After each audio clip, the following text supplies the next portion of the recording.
Wake up in the morning. How the heck are you? Yep, that's it. Miller. Okay. I gave him a little shot. You did. Just a little rub. Rub and grace. And Moulton. He is the gentleman who's got a few days off, and he entered into the garage, and he has not left. He is rebuilding a tranny. He is mixing and matching sets of golf clubs to come up with just the right 14. Southwest Florida's Fox Sports Radio, broadcasting live from the Kobe Cooling Remote Studios, where it's always cool and comfortable. Yes! Oh, I like it. It's up to you now. It's up to you. I like it. Now, the best local sports show this town has ever heard. Here's Miller and Moulton. You're live.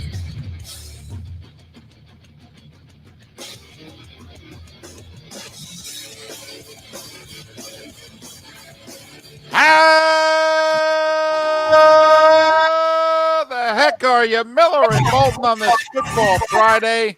It is the 11th of September, a day that we remember, unfortunately, all too well. But it's a Football Friday. Says it right there. We will emphasize the positive. Says it right. You're looking right at it. Football Friday, David. That's right. If you're watching on the Miller and Moulton Twitch.tv channel, there's a football even right next to our Football Friday graphic. Heck, Mark even threw in an exclamation point this morning. That's how excited he is. We have a heck of a show lined up for you. Lee Sterling joins us once again at 7:20 Eastern every Friday to make his picks. We'll make our picks immediately following. Ryan McGee is going to join us today in our 8 o'clock hour at roughly 8:30. And it's a thrill to talk to Ryan, the talented ESPN writer and broadcaster. We haven't had him on in our second act. We used to talk to him on a fairly regular basis in our first act and enjoyed it immensely. It helped that the first act, we had those 4 letters attached to the radio affiliate. Right. Yep, because he works for them, and then it's a lot easier to get a hold of him then. But that's okay. He's written a book, and he's pubbing it a little bit, so we have a chance to talk to him, and we will. And Pat Kirwan a little earlier than normal on this Friday. Pat moved up a segment at the top of the 8 o'clock Eastern hour. We'll talk to our friend Pat Kirwan about week 1 of the National Football League. Yes, we do sometimes produce on air, and if Pat wants to rebook himself at the time that conveniences him, well, he is allowed to do so. Especially since we never know, Pat's normally on location for the first game of the year.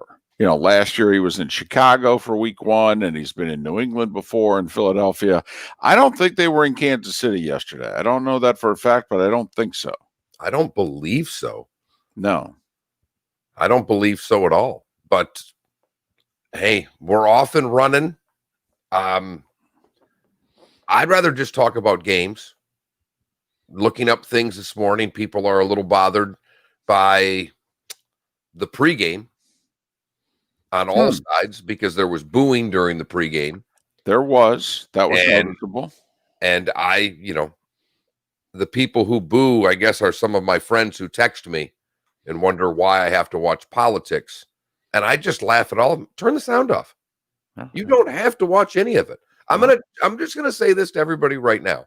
If what's going on during in and around the football broadcast bother you, if you don't want to watch football anymore, I guess that is your prerogative. And there are plenty of people who have told me that they are done with all pro sports. I will tell you this based on what Trevor Lawrence said. I know there's not going to be things on the jerseys in college. I'm pretty positive about that. But if you don't think there's going to be a display or two on Saturdays, I think you're sorely mistaken. But secondly, just turn it on at 1 o'clock. Turn it on at 8:30. Turn the sound down for all I care. I don't listen to music for its politics. I don't watch movies for what the actors believe in. And I sure as hell don't watch football for political motivation. I have been yearning for that kickoff for so long yesterday. There wasn't a damn thing that could get in the way of my enjoyment of Texans Chiefs. Also, to those who were bothered by whatever it is that you heard and saw yesterday, I think it's safe to say you're going to see and hear more of it week 1 than in weeks 2 through 17. All right. First off, also last night's pregame show was nearly 90 minutes. So if you tuned in at some point in time, I mean, that's longer than your normal pregame. Most of us catch 5 minutes or less of a pregame. And yeah, kickoff was a little late last night. There's no question about it. But remember, this is as much the players doing as it is the league. If you're going to be mad at somebody, yes, the league has joined in. The league has certain sayings that they're going to have in the back of end zones. And there's no doubt the league is supporting the players. But this is players driven. So if you're angry at the players, hey, it's your right. You're angry at the players. It is your right. And for those of you that, there was a time when I think people just thought, yeah, we can get another one that looks just like you and plays just like you. No, you can't. Because there's one Patrick Mahomes, and there's one Deshaun Watson, and there's one Aaron Rodgers. These are the best of the best, and you guys all know that. I'm not trying to tell anybody something that they do not know. But if anybody thinks that I am not going to have these millionaire crybaby athletes tell me hey, look it, they can in a nanosecond shut the sport down if they want. They are the sport. So give them their 5 minutes. And if you don't like it, go make a sandwich.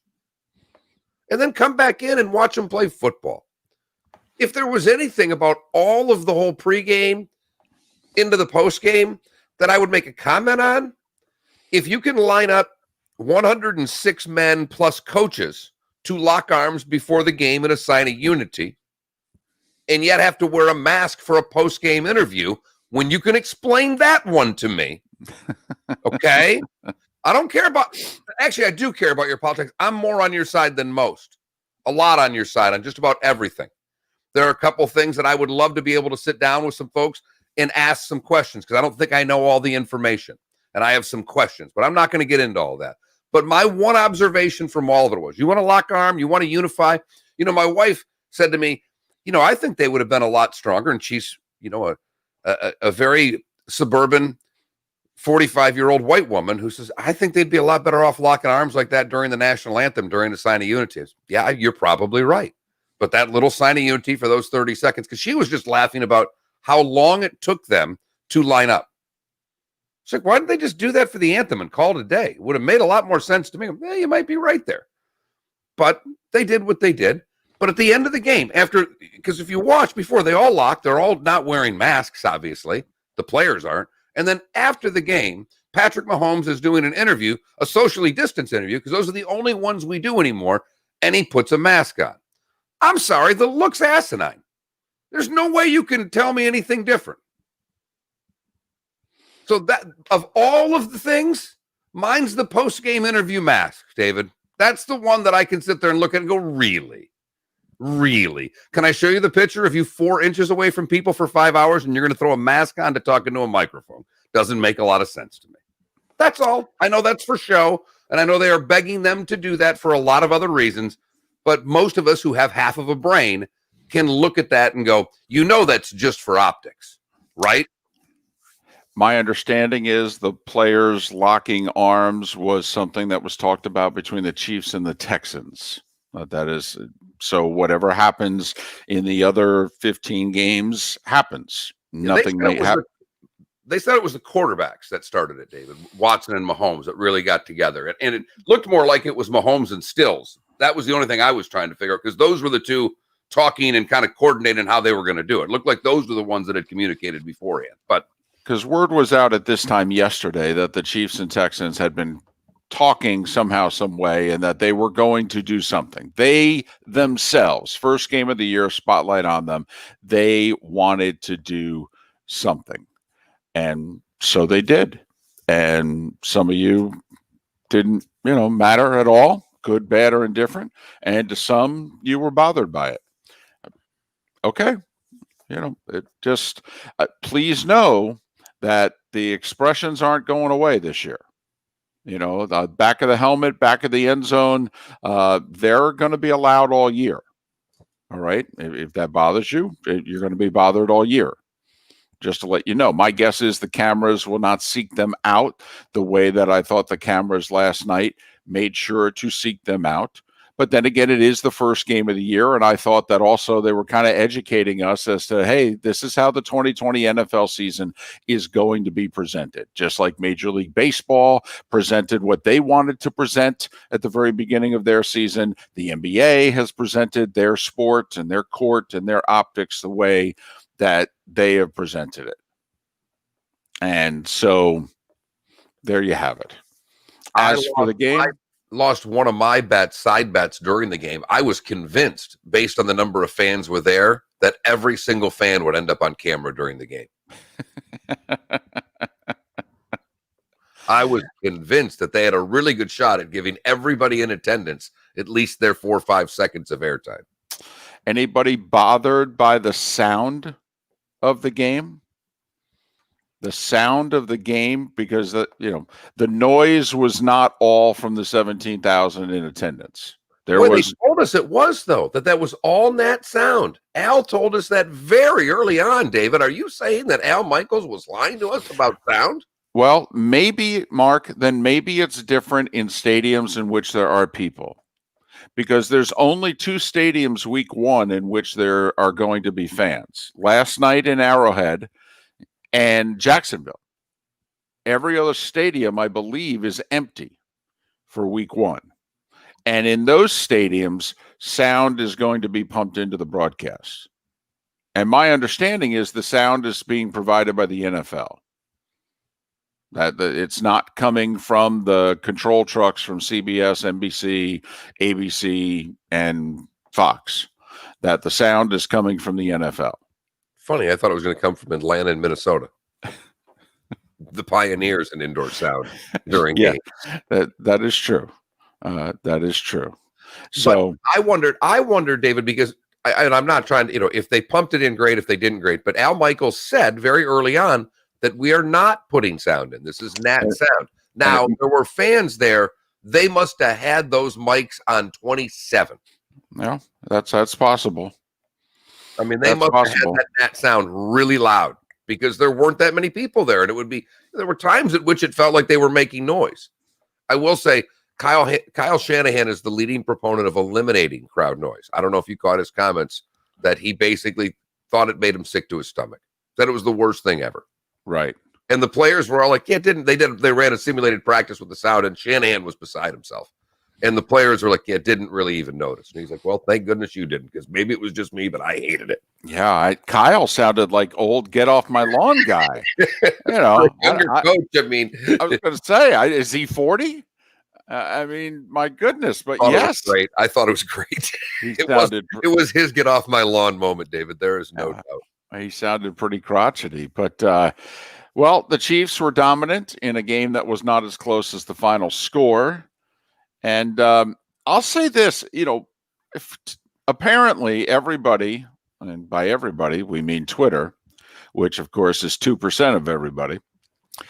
But a lot of people were focused on the social messaging. What I was focused on, because like you, Mark, I don't care. And I don't say that disrespectfully. Okay. I have my opinions. I keep them to myself. I don't think there's anything that anyone's going to say or do during a broadcast that's going to change my mind. Maybe give me something to think about, but that's fine. I'll store it in the back of this big noggin. I watched last night for the game.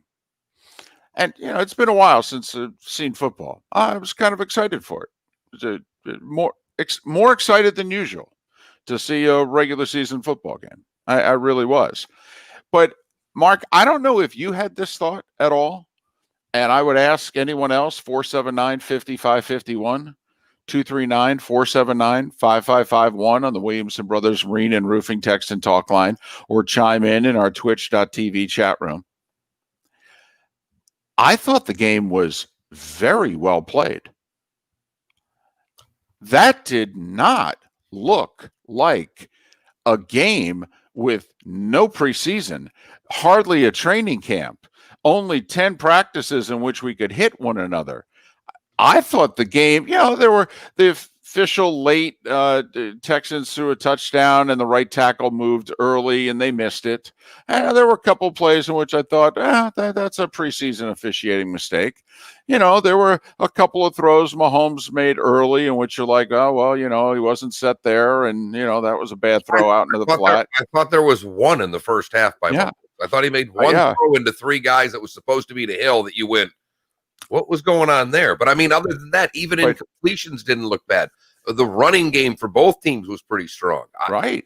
But I'm watching the game thinking to myself, well, this could be the end of preseason football. I don't know what the other 15 games are going to look like. And maybe it's because these two are veteran teams to a large degree with exceptional quarterbacks. So maybe we got a better product last night than we're going to get in a majority of the games. Mark, what have we talked about a few times this week? 11 teams with different starting quarterbacks week one this year than just last year. Never mind the new head coaches, the new coordinators. Hell, 1 out of every 3 quarterbacks is different. So maybe we got lucky last night with who we had. But boy, I thought the product was fine. I thought the product was fine for week 10. Yes, I think Kansas City is going to keep getting better and better. David said well before the draft, the one running back he loved, didn't like, loved. Edwards-Helaire. How did he look last night? Think he jumped into the pro game without missing a beat, David? Looked like did he look comfortable out there? I'm just asking. Mark, I mean, we've always wondered how sometimes rookie running backs and wide receivers don't adjust right away. Okay. And we understand if it's terms of, the press coverage and or picking up the blitz. But when it comes to here's the ball, run. That's a hole. Do what you've always do. Collinsworth twice last night. And I like Collinsworth. I'm one of the people out there that I enjoy. I'm with you, David. I wish you would have never told me. I wish I would have been head in the sand about him having a piece of Pro Football Focus, because that irritates me, which they didn't go to it nearly as much last night as they were doing last year. Will. I know they don't have the stats yet. Exactly.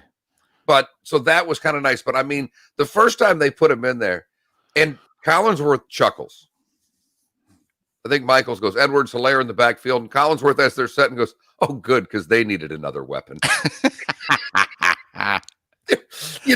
And I'm just looking at Kansas City early on, that you've got Robinson as a receiver now that seems to be a burner. I mean, this team has weapons. You have Hardeman, you have Williams, and you have Hill, who have speed that makes Sammy Watkins, who's a starting receiver with speed in the NFL, look average. Yeah, with a lot of speed. Right, and he looks average. He looks slow compared to their other receivers, and he's not. Right. I mean, we don't get me wrong, and don't get us wrong. We think if the Chiefs do a 4x100 meter relay, Sammy's on the team, but he's not the anchor leg. Hell no. Is what we're saying. 2 or the 3. He's just hold on to the lead that Hill got off the start, and we think Robinson or right. Meanwhile, there's Hardeman can bring us home. Meanwhile, there's 20 teams in the NFL in which Sammy's running the anchor leg. Yes. But on the Chiefs, he's just a member of the relay team.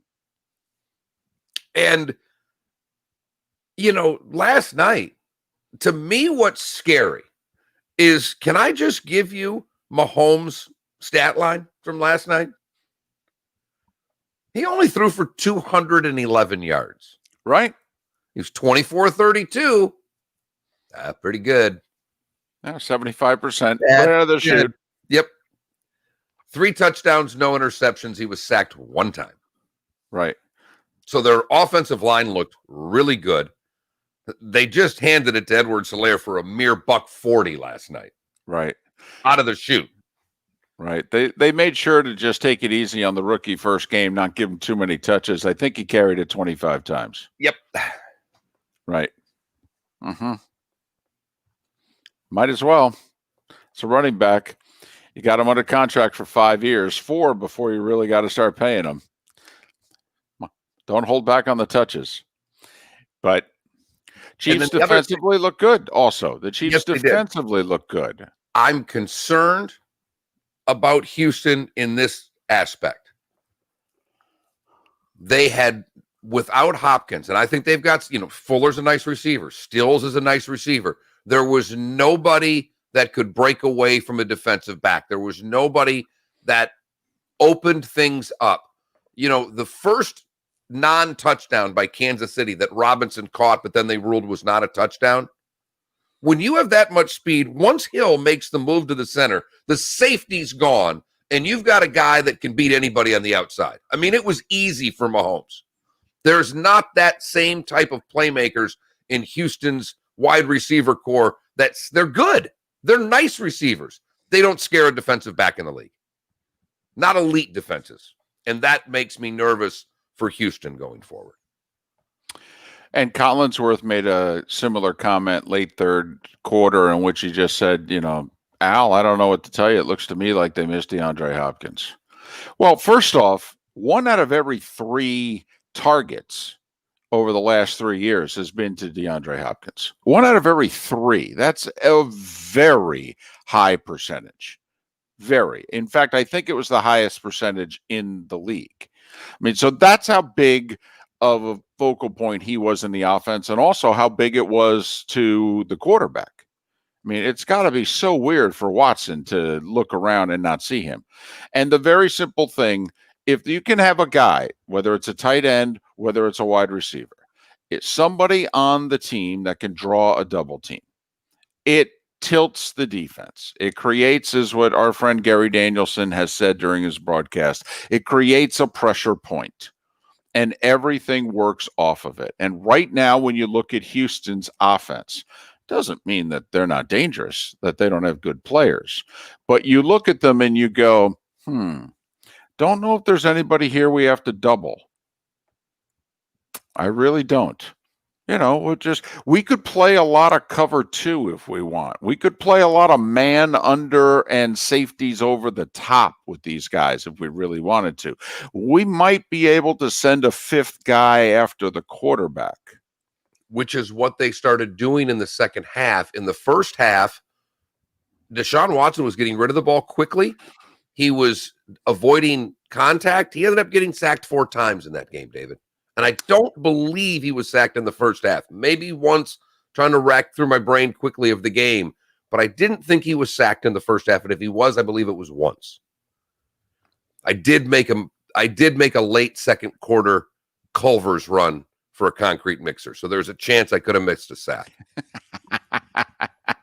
There was, ladies and gentlemen, an urgent text sent at 8:56, I believe it was, last night. Okay, was it 8:56 or 9:56? It was 8:56. In which it was like, how late is Culver's open till? And the first answer Mark got back was 9.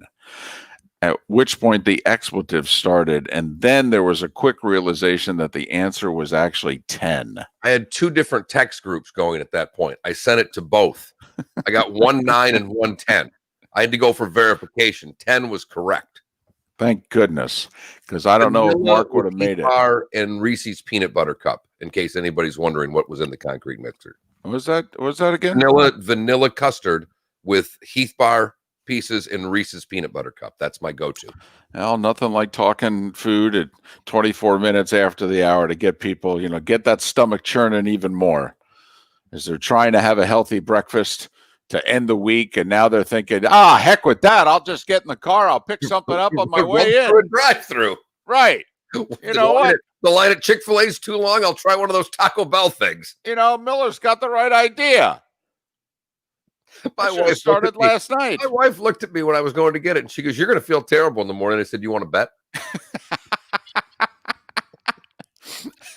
Did you explain to her, honey, I love you, but I'm a Catholic. I've been living with guilt for a long time, okay? I don't have I would really love to be in shape. I want to hire a personal trainer. I know I need to lose 25 pounds and start working out, but that Culver's was effing delicious. I don't know what to tell you. Honey, here's the problem. A lot better than UAB after the first score. Here's the problem, honey. All right. I put weight on right before football season. Taking it off over the next 4 to 5 months just doesn't seem likely.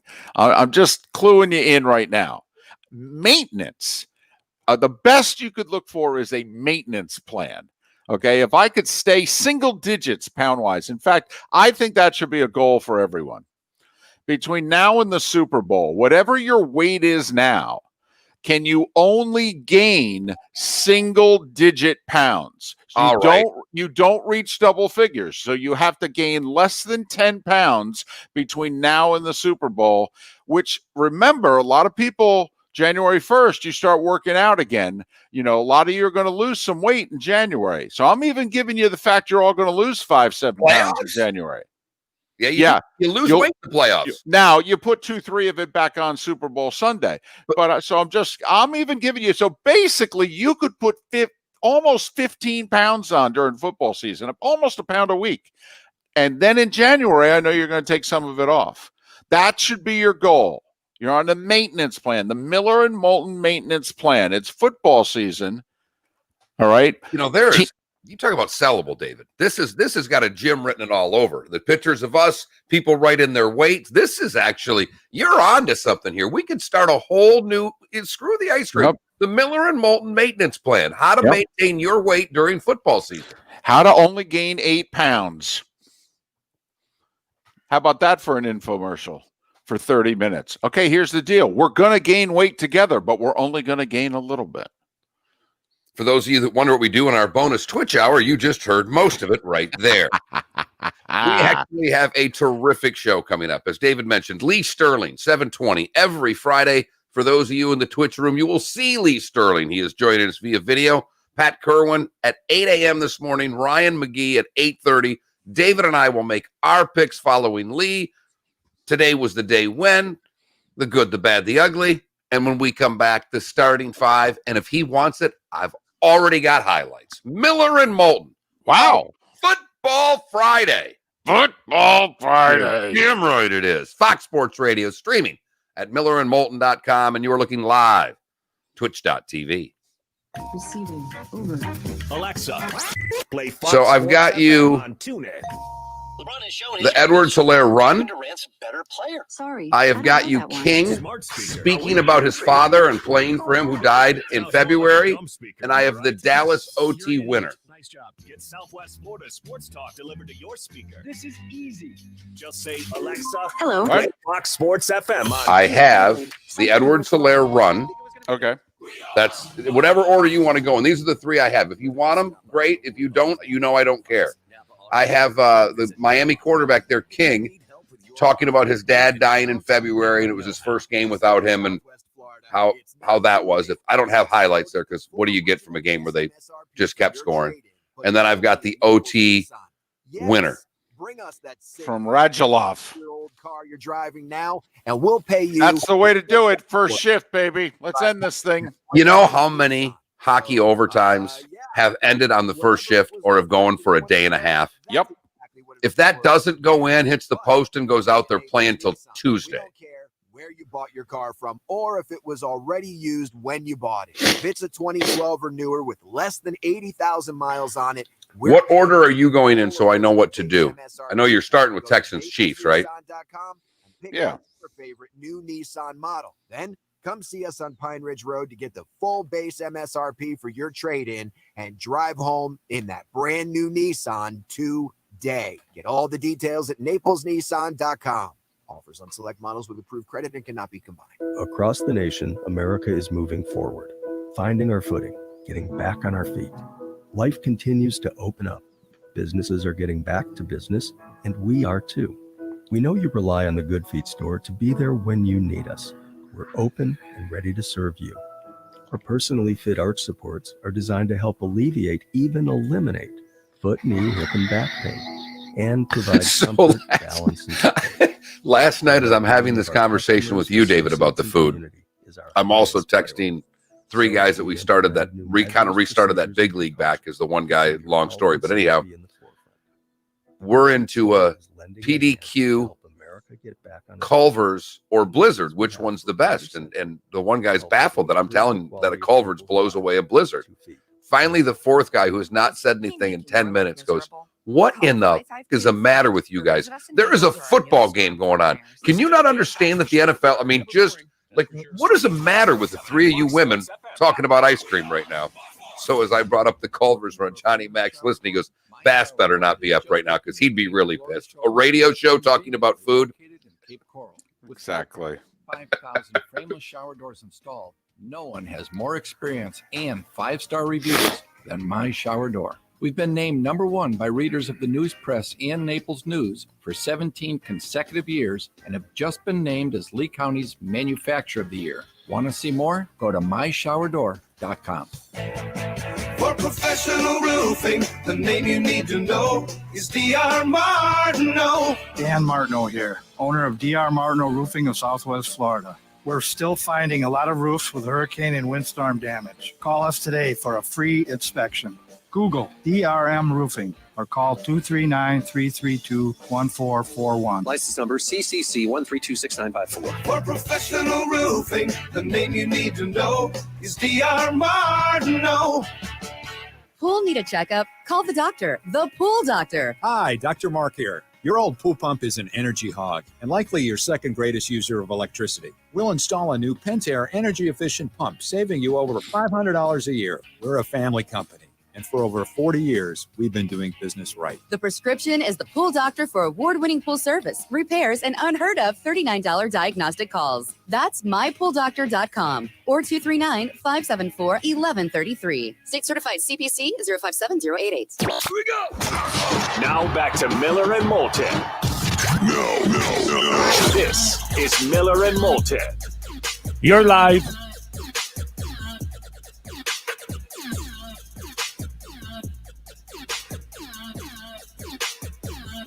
"28 minutes before the hour. Top of the morning to you. How the heck are you? We're Miller and Moulton, Southwest Florida's Fox Sports Radio. Most days we're 3 FMs, 2 AMs, and an HD2 channel. We stream this show at millerandmoulton.com. We broadcast it live on the Miller and Moulton twitch.tv channel, twitch.tv, Miller and Moulton.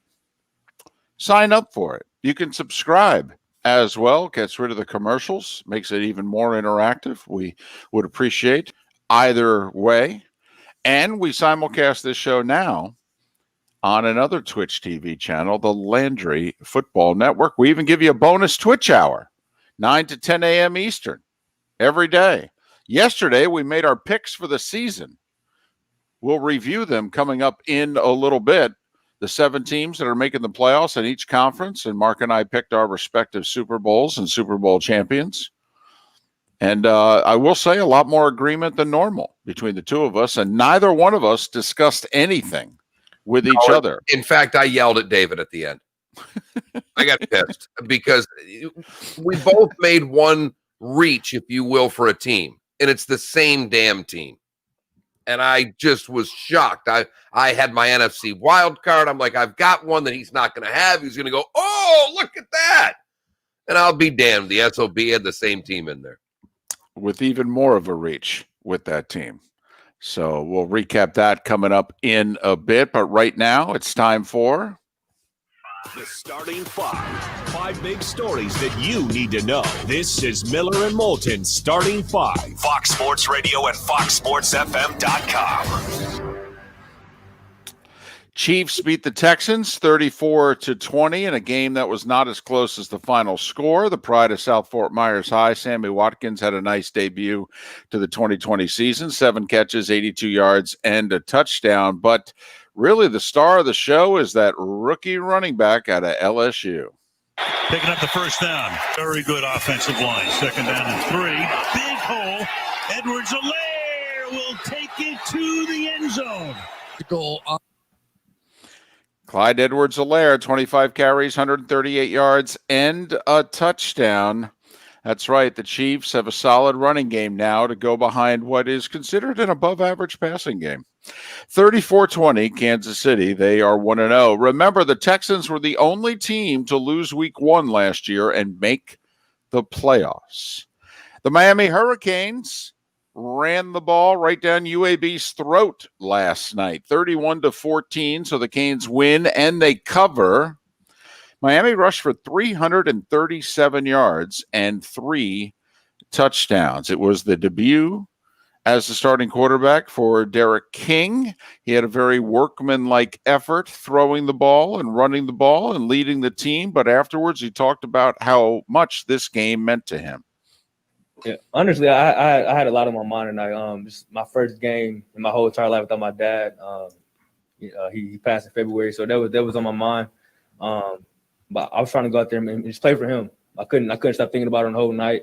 How proud he would be of me, and just giving him a hug after the game, calling him after the game, and him encouraging me to keep getting better, keep going every single day. But overall, it was good for me to get out there. Haven't played a college football game in a while, so just going out there and just playing, getting the win. That was the biggest thing for me.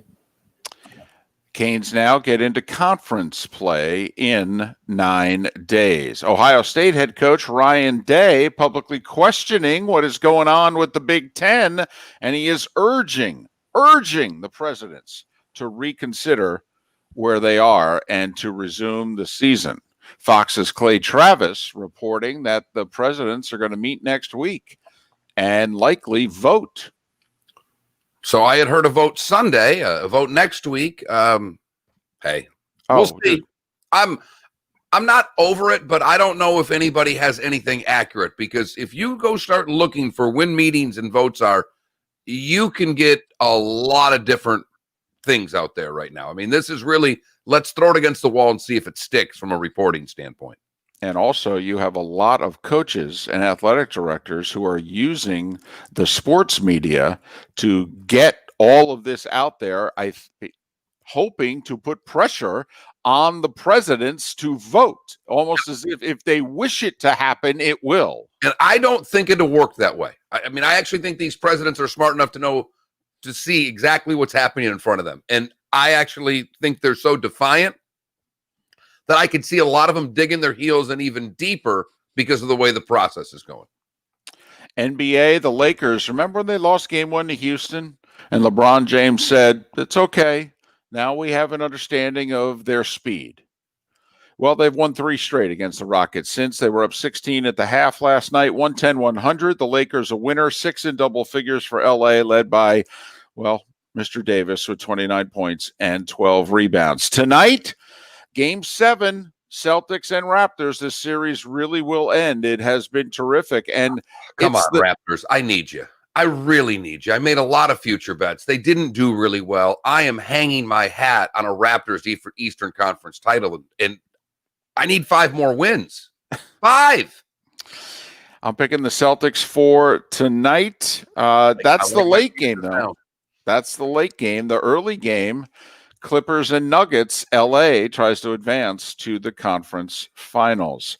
NHL last night, heck of a third period. It's tied at 2. We go to overtime. First shift of the OT. Let's end this sucker. Try to move it ahead. Stiff back the other way. And now Ben quickly up the left wing. Pass across for Radulov to the right circle. Moves it and shoots. He scores! 31 seconds into overtime. Alexander Radulov. And yes, that sound you heard was that puck clanging in off the post. A perfect shot, almost at the point where the post and the crossbar meet. Sometimes you just have to tip your hat to the shooter and say, well done. Stars with the 3-2 overtime win. Former Everblade Anton Khudobin. He's been terrific in nets. 38 saves. He was the difference. Dallas is up 2-1 over Vegas. Meanwhile, Game 3 tonight, we'll have it for you on Southwest Florida's Fox Sports Radio. Lightning and Islanders, Tampa Bay, up 2-0 in that series. Live by the third set, die by the third set. Serena Williams, after winning the first set 6-1, Victoria Azarenka, former number 1 player in the world, she's had a heck of a comeback herself, turned around and beat Serena 6-3, 6-3. It'll be Azarenka against Osaka because 25-year-old American Jennifer Brady pushed Naomi Osaka to the brink as well. Osaka had to win a first set tiebreaker and then prevail 6-3 in the third. So Serena, who turns, I think, 39 in a few weeks, she said she's going to play the French, but she is still stuck at 23 career majors and has not won one since the 2017 Australian Open. And hey, you got to wonder, is she ever going to get to 24? Because remember, 6 of the top 10 players in the world didn't play in this U.S. Open. It's obvious that she's still a top player, but you wonder now if she's like Andy Murray was to the big three, that everything's going to have to go right for Serena to win another major. Yeah, she's a top 5 player in the world. There's no doubt about it. But you don't know if she's the best anymore. She's one of the best. And because of it, she's got to win 7 matches to win a major, wherein before maybe 2 of them would be tough. Now you could see where 4 or 5 of them are going to be tough. You know, she's getting taken to third sets earlier, which, as you mentioned, you now start getting to the semis. You're a little more worn down because she's almost 40 and had a kid. I mean, right. What the hell does it matter? What the hell's the matter with you not winning? You're 39 years old. Yeah. You're taking care of your baby. I mean, why aren't you winning majors? Gee. What do you mean you've lost 4 Grand Slam finals in your late 30s and you can't win another major? What is wrong with you? My goodness.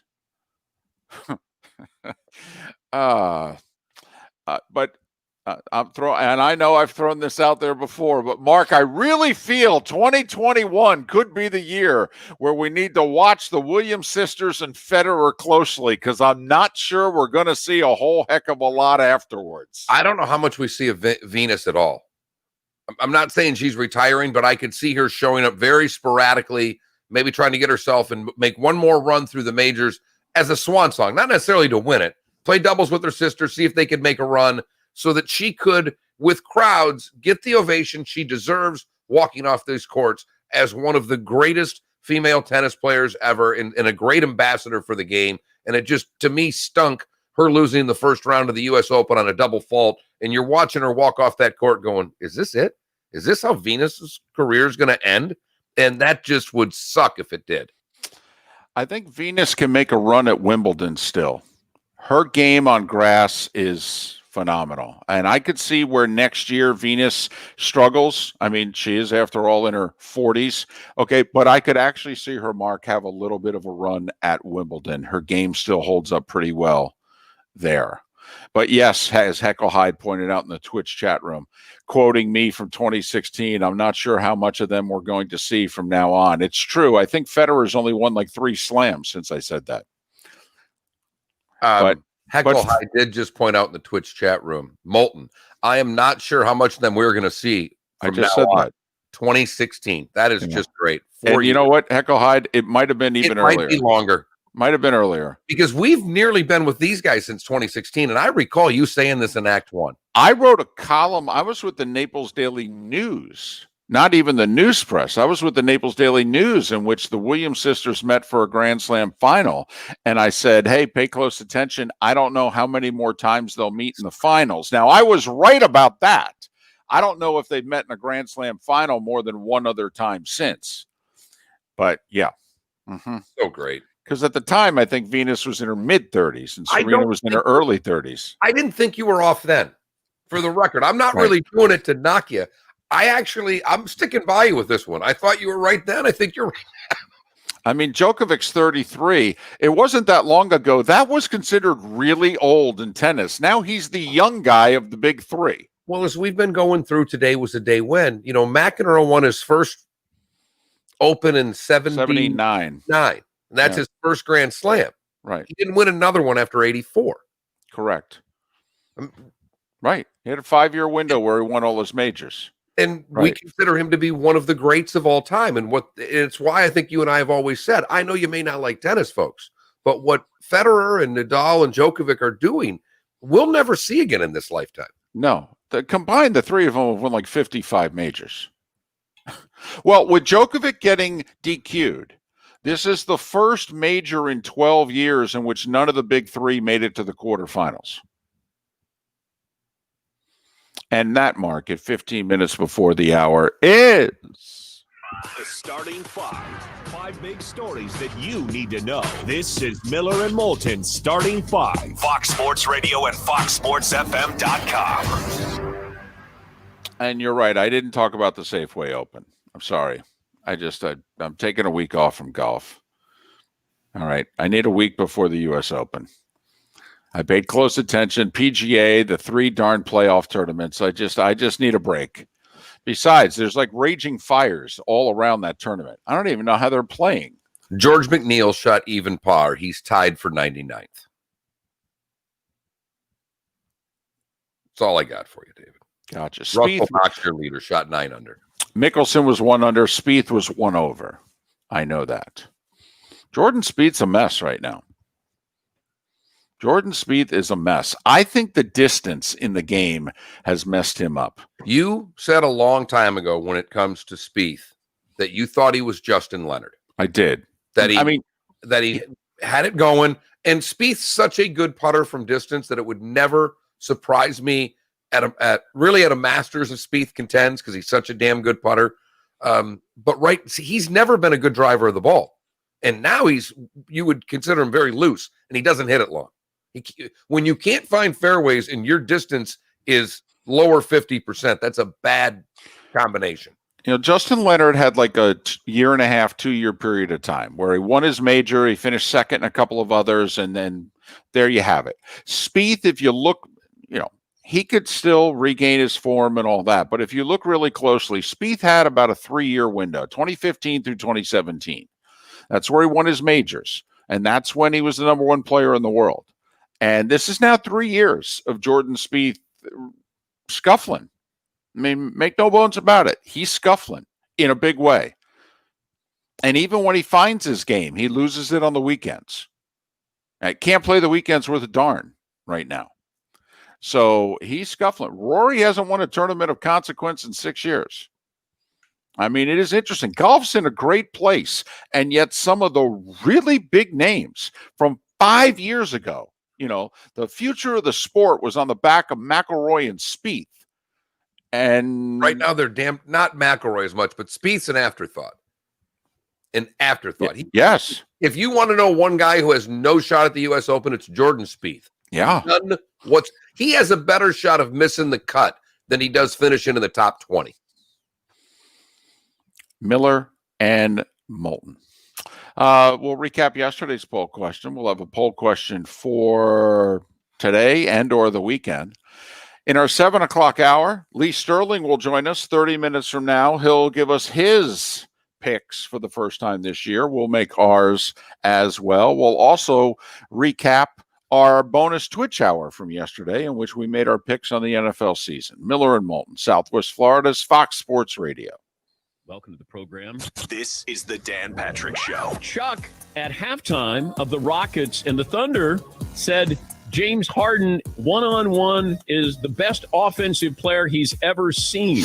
Would I say he's the greatest offensive one-on-one player? No, because Kareem is the greatest offensive weapon the game has ever seen. Nobody can stop this guy. All right. Our votes on these poll questions have sucked recently. I'm ending that today. Best chain ice cream. There's lots of new Best about ductwork, milkshake style. The DQ Blizzard. The Culver's Concrete Mixer. The PDQ Hand Spun Shake. Or the Chick-fil-A Milkshake. Okay. I need votes, David. I feel like this effing poll question has just gone down the toilet. We ask a question about football. Do you know what the number of answers we had yesterday on the Chiefs? 120. No. That was your vote. Yours was 120. Chiefs, 86. How many games you do 120? The vote for the Chiefs was 86. Sales scams to separate you from your It's embarrassing. Steer clear of the hot air by calling Kobe Cooling at 482-1542. Plus, I already know that John's going to retweet this with Robert Duvall eating ice cream from Days of Thunder. And that alone is going to make you happy. Attention teachers, community heroes. And I don't want to hear any of you, particularly in this Twitch room, giving me shit about Royal Scoop or the Love Boat or one of these local places. This is not a local place. Trust me, Royal Scoop has the best ice cream on the planet. We all know that. But they're not open, and they don't have a drive-through that I can get milkshakes at 9:30 at night. And Tom, I love ice cream too. It's the only, in David's heyday of eating, it is the only food that I feel confident I could have cleaned his clock in a speed eating contest. Because if you were to go back and look at the film, if there were film of the steak eating contest at Shula's, I am keeping up with Moulton and this other guy. And I'm, kind of looking as I'm chewing because you're moving fast. I mean, we went through 48 ounces in what did you under 7 minutes, right? Oh, yeah. It was. You were like in the 640s, 630s? Yeah. I mean, you ate a 48-ounce steak faster than you could ever run a mile. Well, I actually ran a 6-minute mile once, but did you? That's pretty good. I ran cross country and track up till I was about 15. So I ran 6-minute miles. I could never crack a 6-minute mile though. It was always like 6:03, 6:05. So Jake's in high school and he's playing football, and I'm in shape. I've been running, and we jokingly had the Miller Mile because I could get to about 6:45, and I'm like, he was in the driveway not sweating by the time I got home.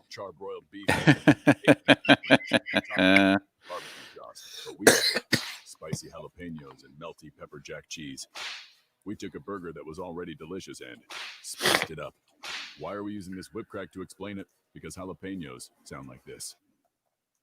Try the new spicy Western bacon cheeseburger at Hardee's. Feed your happy. Limited time only at participating Hardee's restaurants. Price and participation may vary. No matter where you're boating, with Towboat US, you're covered by the world's largest towing fleet with over 300 ports nationwide. Your local Towboat US companies in Charlotte, Lee, and Collier counties are here to help 24/7, 365 days a year. Inland, the river to Lake O, and out 75 nautical miles. And new membership pricing starts as low as $99. Call 239-945-1664 for more information, or visit TowboatUS. All right, Tom, if I'm going Culver's, Blizzard, PDQ, and Chick-fil-A, am I missing any chain ice cream? You got about 30 seconds, Tom.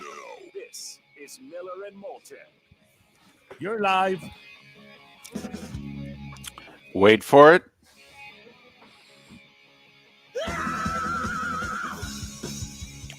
Seven minutes before the hour, top of the morning to you. How the heck are you? We're Miller and Moulton. This is Southwest Florida's Fox Sports Radio. 3 FMs, 2 AMs, and an HD2 channel. In theory. We stream this show at millerandmoulton.com. That's where you can find our podcast. Miss any part of the show, every hour gets its own podcast. Like next hour, Lee Sterling with his picks, Miller and Moulton with theirs. You've got yours yet? I have, yes. Yeah, one of them's a reach. I have 4. I'm searching for my 5th. And as always, I'm going to have to find a dog because I'm looking at these 4, and it is favorite. You know me. Interesting. I got 2 dogs. I got 2 dogs in our starting 5, if you will, picks. And Pat Kirwan at the top of the 8 o'clock hour, and ESPN's Ryan McGee, who's written a book about college football. He's kind enough to join us at roughly 8:30 Eastern. I may start Ryan McGee with the poll question because Ryan and on his show, they're never afraid to go food. Oh, if you listen to those two, and I love their show, one of my favorite weekend radio shows, they're never afraid to go food.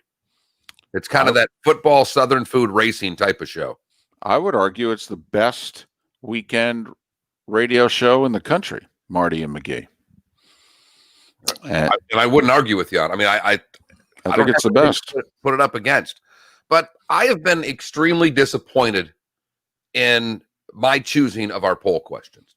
Okay. Another sponsored element of the show, by the way. But then again, what isn't? So we had a question about how many games Moulton was going to do. 100 and some odd answers. I mean, we were getting 200 answers daily. Then we asked how the Chiefs were going to do. And 40% of you think that was the leader, think they lose the AFC title game for what it's worth. Okay. 86 votes. It's not even worth my time to put that poll question up if we're only going to get 86 votes. So let's go back to the wheelhouse. Let's make sure we get really strong participation for the week. Okay. Best chain ice cream milkshake. Wow. Just and not playing around, are you? No, I'm not. I've had enough. Because when I explained to someone last night that, in my opinion, the concrete mixer is far better than the Blizzard, it was a game stopper for this person. So I have 4 up there. I apologize if I missed out on your chain. And if you can remind me and you can write in a vote. But the Culver's concrete mixer, the DQ Blizzard, the PDQ milkshake, expensive but underrated, and the Chick-fil-A milkshake, because there's not much Chick-fil-A doesn't do that's damn good. Those are your choices. It's up for the weekend. Feel free to vote often. Go Chicago. Vote twice if you can. Do you know they're up to number 2 in the country? They're now the number 2 best-selling fast food chain. Behind Mickey D's? Yeah. And People treated well. Considering they're only open 6 days a week, that's pretty darn impressive. It's the only fast food place that I even drive through anymore. Like I can't tell you, I have not had any of the other stuff in ages. I don't really eat food at Chick-fil-A, but their cookies and cream milkshake, right after I go to the pharmacy, I pick up my high cholesterol medication and then I stop by. Well, at least you get the medication first. Right. All right. Yeah. Well, I'm getting the I'm already medication. here. It's just 2 doors down. The line's not that bad. Right. Oh, well, why do you need the medication? Oh, well, you should see where I'm stopping on the way home. This is it. I stopped And there. that will be gone. You know, like you hide things. The good thing about me and ice cream, David, I can take down that milkshake long before I'm in the driveway. And then it just goes right in the garbage can. No one has any idea that I even snuck out. It's good to stake out where the big dumpsters and garbage cans are near your house. So on your way home, you could pull over, get rid of the evidence, and then pull right into the driveway. Miller and Moulton, thanks for listening. Looking for a frameless You know, we might not be able to tell you how to cheat on your wife, but we can tell you how to cheat on a diet. Sure can. Sure can. And yet our goal is to only gain single-digit pounds between now and the Super Bowl. We're in a commercial right now, so you're good. You just look at you, just smile. Quick question. John sent me email. You guys are going to use? Oh, you do the Fantastic Five? Yeah, we'll announce it like we do everything. We're gonna have Lee Sterling on, our guest, at 7:20. When we're done with Lee, we'll then do it immediately after. All right, so it's after around 7:30. Somewhere between 7:25 and 7:30. Yep. All right, he said 7 o'clock. Well, he's wrong again. I mean, leave it to a boss to screw something up, Zero. Anything you want to say? All right, one question though. One question. No. Southwest Florida's Fox Sports Radio. All right, just give me a kiss then if you don't want to answer the question. Jeep Adventure Days going on now. Steelers or Giants? Who's going to win? Lowest prices ever on over Steelers. You can't say Steelers? It's not that hard. It's an easy game. Ask your mother. Go learn something. For Christ's sake. What the hell's going on around here? I don't know. That's right. Award. Tell you, they're not doing a job in first grade if she doesn't know who's going to win between the Steelers and the Giants. For 3 months. Interest free for 6 years. What are they teaching kids in school these days? And a smart service and body shop are open to serve you, featuring Ram Bighorn crew cabs. For Look at Memphis Tom. He can take out a half a gallon in one sitting. What's your point?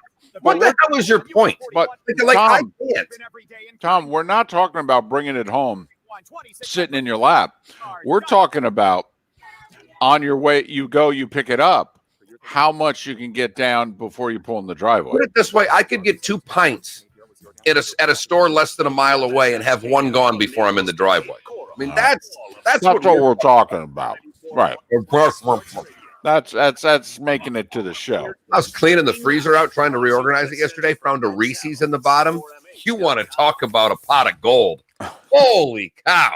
I'll tell you, can't believe I need this cholesterol medicine. What the hell? I thought you'd like that when I stopped by Chick-fil-A right after I picked Okay, up. ladies and gentlemen, for the record, yesterday, found the Reese's bar, Chick-fil-A, okay, Culver's at night after 9 o'clock. That was yesterday. That was Thursday. But you know what? I only had one taco for dinner. Usually I have 2 or 3.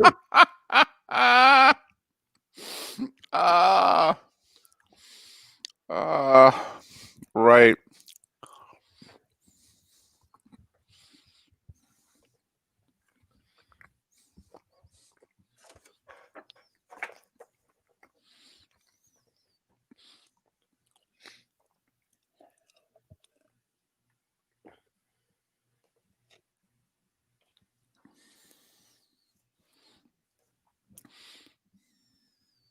There's only one way to wake up in the morning. How the heck are you?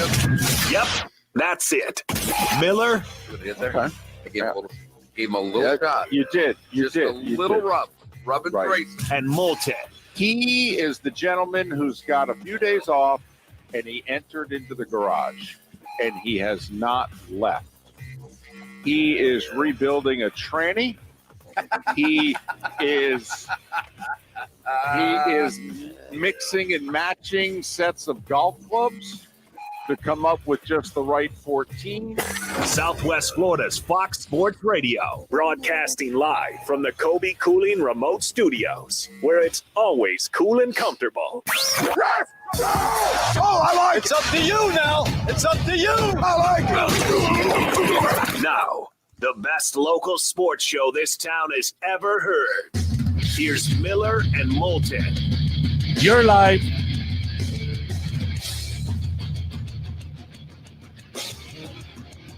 Couple minutes past the hour, top of the morning to you. How the heck are you? We are Miller and Moulton on Southwest Florida's Fox Sports Radio, 3 FMs, 2 AMs, and an HD2 channel. Thank you very much. We stream this show every day at millerandmoulton.com. That's also where we post our poll question. You could also answer it when Mark and I retweet it at that Mark Miller and the David Moulton. Go to millerandmoulton.com. Also, in case you miss any part of the show, that's where our podcast can be found. Every hour of the show gets its own podcast. Coming up later on this hour, Lee Sterling to make his first picks of the season. He'll do so in a little less than 20 minutes. Miller and Moulton will make their first Fantastic Five picks of the season. We both went 1-1 yesterday on the Thursday night games, for the record.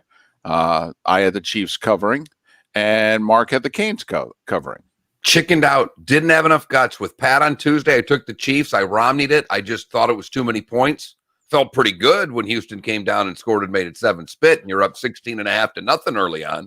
Well, when they took that first Chiefs touchdown off the board, okay, I think there were a lot of us who were laying 9.5 or 10 or whatever going, ooh, is that one going to come back and cost us? But we'll make our picks at the bottom of the hour. Next hour, Pat Kirwan. At the top of the hour, Ryan McGee of ESPN will join us at the bottom of the 8 o'clock Eastern hour. We did something in our bonus Twitch hour, and it's 1 hour commercial free for now. We're hoping to just jam pack it with commercials. With at least 30 seconds. Right. Of commercial from a sponsor, so that this hour is not of waste of our time. Right. I mean, it may get to the point where we just make a commercial for ourselves, okay, just so we can sit back and watch and go, hey, wow, we have a sponsor. The Miller and Moulton bonus Twitch hour brought to you by Miller and Moulton. Right. I've threatened to play guitar, and David just puts his head down and says, please, no. Right.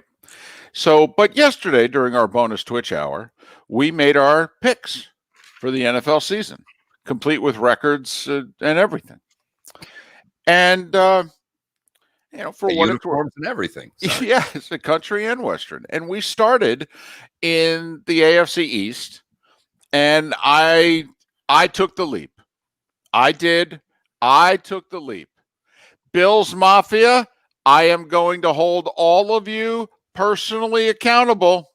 Just so you know, you guys flap your wings constantly. This is your year. This is your year. I don't believe in your quarterback, by the way. I think he's merely above average.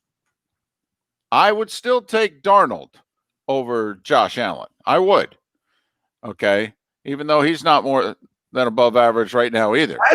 That's an interesting question in and of itself right there. Because Sam Darnold is an old school sit in the pocket quarterback. And I'm not saying that those guys don't work, but as we watched Watson and Mahomes and they run around, Allen is, to me, he is Cam Newton light.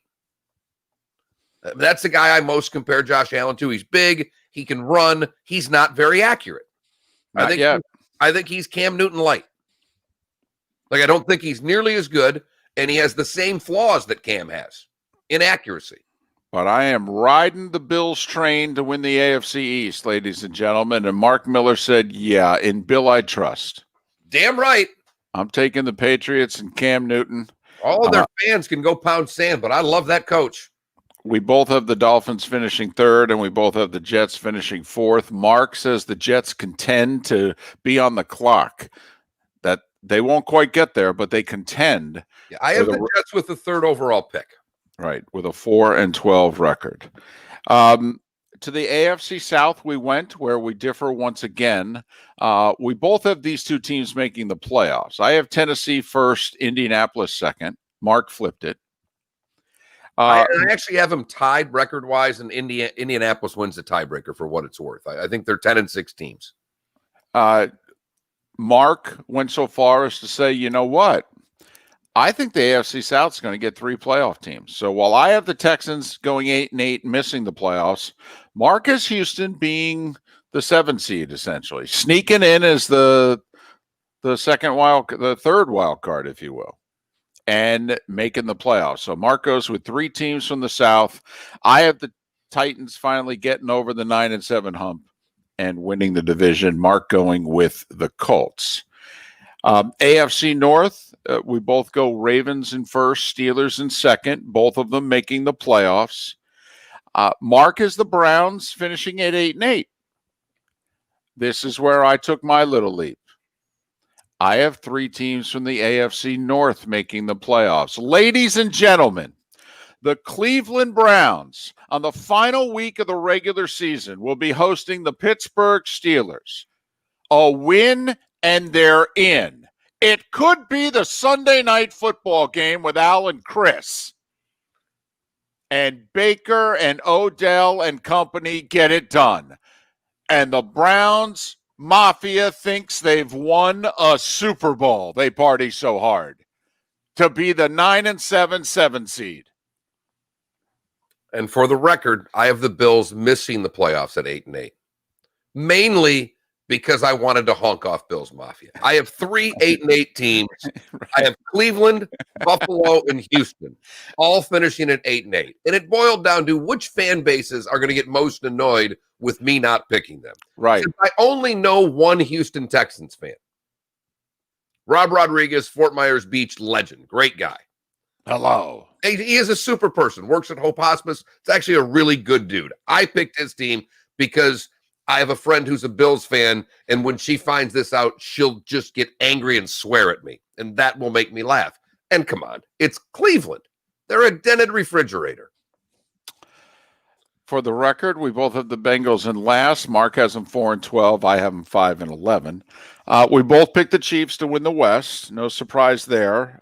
Mark, I forget. Did you have them at 13-3? I have them at 13-3, and they are the 1 seed. I have them at 12-4, and I think I have them as the 2 seed. You have them as the 2 seed. You have Baltimore as the 1 seed. Same records, but they play each other, week 3, David? Right. I believe it's in Baltimore. And that's basically your tiebreaker. Correct. I have Denver and the Raiders both at 8-8, with the Chargers at 6-10. Mark has the Raiders and the Chargers at 7-9, with the Broncos at 6-10. So none of us think that any of the rest of that division is going to be above 500 and or make the playoffs.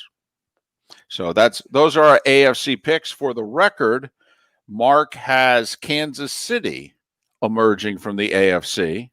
I have Baltimore emerging from the AFC. Mark has Kansas City beating the Colts in the AFC Championship game. I have the Ravens beating the Titans, getting a little payback for the playoff loss from a year ago. To the NFC, we consensus on the East. We both have the Cowboys winning it, the Eagles finishing second, the Giants third, and the team in Washington finishing fourth. Mark thinks the Giants are going to be a little bit better than I do from a record standpoint. We both have Philly at 8-8. And we both have them you have them missing the playoffs, right? Yeah, we both have Philadelphia missing the playoffs. I have the Cowboys, I think, is the 3 seed at 11-5. At 11-5. In fact, I have the Cowboys playing the Packers in a first-round playoff game. How sexy would that be? All right. Mike McCarthy coaching the Cowboys against Aaron Rodgers and the Packers. There's a little something for you. Whichever network gets that game is going to be pretty happy with that rating, if that were to happen. To the south we go. We both have the Saints winning. We both have the Bucs finishing second. We both have the Bucs making the playoffs. We both have Tampa Bay going 10-6, I believe. That is correct. We both went with Atlanta third and Carolina fourth. I have Atlanta. Carolina will be battling for the number 1 pick. In my eyes, they are tied with the worst record in the game with my JAGS, Jags.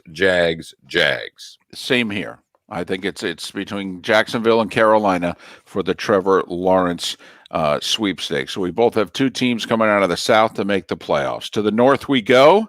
I'm really torn about this division. I think Detroit's the only team that's better from a year ago. I think this is the division where you have the best chance of having something unexpected, good or bad.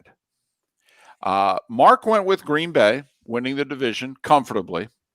Very comfortably by 3 games. I have Green Bay at 11-5, and I have them as the 3 seed. I gave New Orleans at 11-5 the 2. I have the Vikings and Packers finishing in a tie with the Vikings winning the division and Green Bay being the wild card.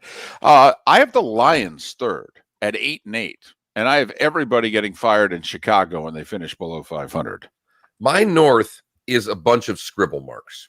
Every other division has teams written down. The order never changed. And I started with Green Bay, Detroit, Minnesota, Chicago. Then I went Green Bay, Minnesota, Detroit, Chicago, and I think I ended up finishing with Green Bay, Minnesota, Chicago, Detroit. I am so with you. I labored over this division. I have a headache just listening to you say that. Please don't say it again. I don't even know if I could. Oh my goodness. So then that left us with the NFC West. And ladies and gentlemen, this just in. Miller and Moulton are both riding the Seattle Seahawks pretty damn hard this year. Pretty damn hard. In fact, we both have them as the 1 seed in the NFC.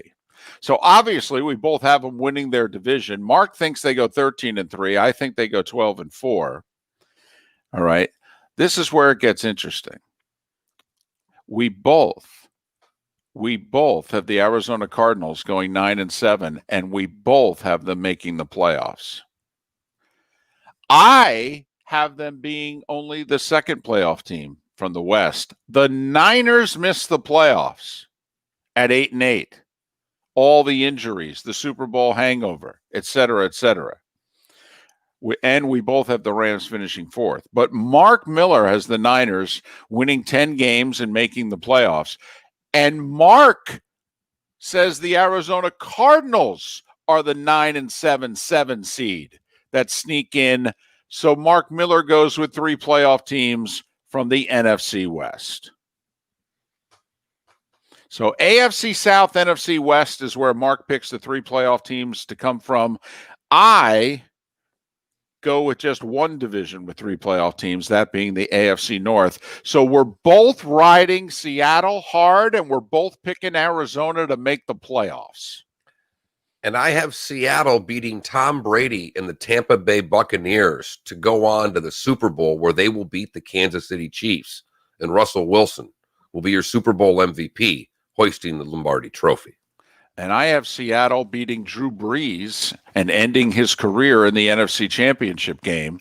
And then I have Baltimore and Seattle meeting in Tampa, and the Ravens will win their 3rd Super Bowl title, 2nd in Tampa, when Lamar Jackson defeats Russell Wilson, in which Russell Wilson is the league MVP, but loses in the Super Bowl.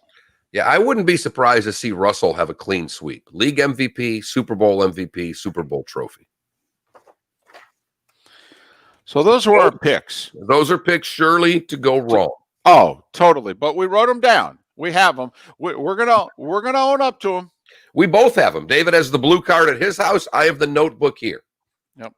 So there's no running away from them. Plus we've got this thing podcasted, so you could certainly hold it against us. I will say, when things go really badly, I'm gonna have to pull this hour out, or the bonus hour, and get clips and let John do some good editing work and get some picks gone wrong. Could make for a good January show when we need it. Miller and Moulton. Lee Sterling coming up on the other side, his first appearance of the season. We do it every Friday with Lee Sterling from Paramount Sports. Get ready to make money next. Miller and Moulton, Fox Sports Radio, streaming at millerandmoulton.com, and you are looking live on twitch.tv. This is The Herd with Colin Cowherd. Baseball numbers are for the record. You're going to boycott NASCAR and the baseball players. The reason why I asked you to send a link was in my email. I know. I realized after I didn't send. Oh, okay. When I sent, I'm like, I sent an email. I'm like, what? I mean, it's the first thing I do when I get up here. I'm like, what the hell? And then I looked at it and I go, you didn't put a link on that. Cowherd, weekdays at noon on Southwest Florida's. All right, Lee, come on, get your crap together and be on time. The new $3 hotcake breakfast sandwich from Hardee's knows just how you like it. Your sausage, sizzling, and your eggs, fluffy. A full breakfast nestled between two sweet hotcakes. At only $3, the new hotcake breakfast sandwich is almost too good to be true. Wake up, you're happy with the new hotcake breakfast sandwich. Part of the 2-3 more breakfast menu at Hardee's. Feed your happy. You got the picks, David? During regular breakfast I do. Hardee's restaurants. Tax not included. Price and participation may vary. Lee and I actually share a game, so I'll be All right, curious. I got to get my third game here, so I'm not even going to look at his yet because I'm still a game away. Sauce, but we added spicy jalapenos and melty pepper jack cheese. We took a burger that was already delicious and spiced it up. Why are we using this whip crack to explain it? Because jalapenos sound like this. Try the new spicy Western bacon cheeseburger at Hardee's. Feed your happy. Limited time only at participating Hardee's restaurants. Price and participation may vary. For over 20 years, the Good Feet store has been helping people with foot pain get back to doing what they love without their feet getting in the way. Call 552-FEET or visit us at the Good Feet store in Naples, our newest location in Fort Myers. Brett AC is growing and needs qualified AC install technicians now. Don't sweat. Call Brett. This is not a sales job. If you feel like you're the best of the best, then Brett Air Conditioning wants to talk to you. Maybe you're not in the business, but know someone who is. Please tell them about this great opportunity. Great pay, great benefits, great work environment, and even a sign-on bonus. They're an equal opportunity employer. So if you feel you're the best, call them today. Ideal candidates must be experienced. I'm taking 5 favorites. I'm not afraid. Background check, have a valid driver's license. There you go. And pass a drug test. Don't sweat. Call Brett, 239-566-3633. That's 239-566-3633. Apply online at brettairconditioning.com. Don't sweat. Call Brett. License number CAC 1819995. I'm a busy person. Catch the show anytime. Check out millerandmoulton.com and subscribe to the daily podcasts. The football season is here, and you can track the latest news, odds, and information at betonline.net. Come on, Lee. Stadiums won't be full. I'm ready. Let me in. I sent you the invite at 6 o'clock in the effing morning. Was there a link on it? I sent another one because I knew I did it wrong. Come on, Lee. Follow along at betonline.net as the top teams in football begin their journey to Tampa. Available online or your mobile device. Check out the site today. Bring the game home at betonline.net. You should be driving a Kia from Galliana. Galliana Kia. Why? Why pay more for a used car or truck? Model year-end sales event at Galliana Kia in Fort Myers. 2020 Kia Forte LXS lease, just $49 per month. That's right, a new car for just $49 per month. 2020 Kia Rio, just $13,990. Yes, $13,990. Worried about your credit? Don't sweat it. Galliana Kia has lenders to get almost anyone approved. Plus, we'll take any trade in any condition, even if you're upside down. Why? Why buy an overpriced used car when you can buy a new car for less? Brand new Kias, just $49 per month. You should be driving a Kia from Galliana. Galliana Kia. model year in sales event going on now at Galliana Kia, 1/2 mile south of Daniels Parkway on US 41 in Fort Myers. Open every day, including Sunday. Call 239-481-2600. GallianaCars.com. 24-month lease, 12,000 miles per year, $39.99. I'm going to have to call him. God damn it. Zero security deposit with lender approval expires Monday. Here we go. Now back to Miller and Moulton. No. This is Miller and Moulton. You're live.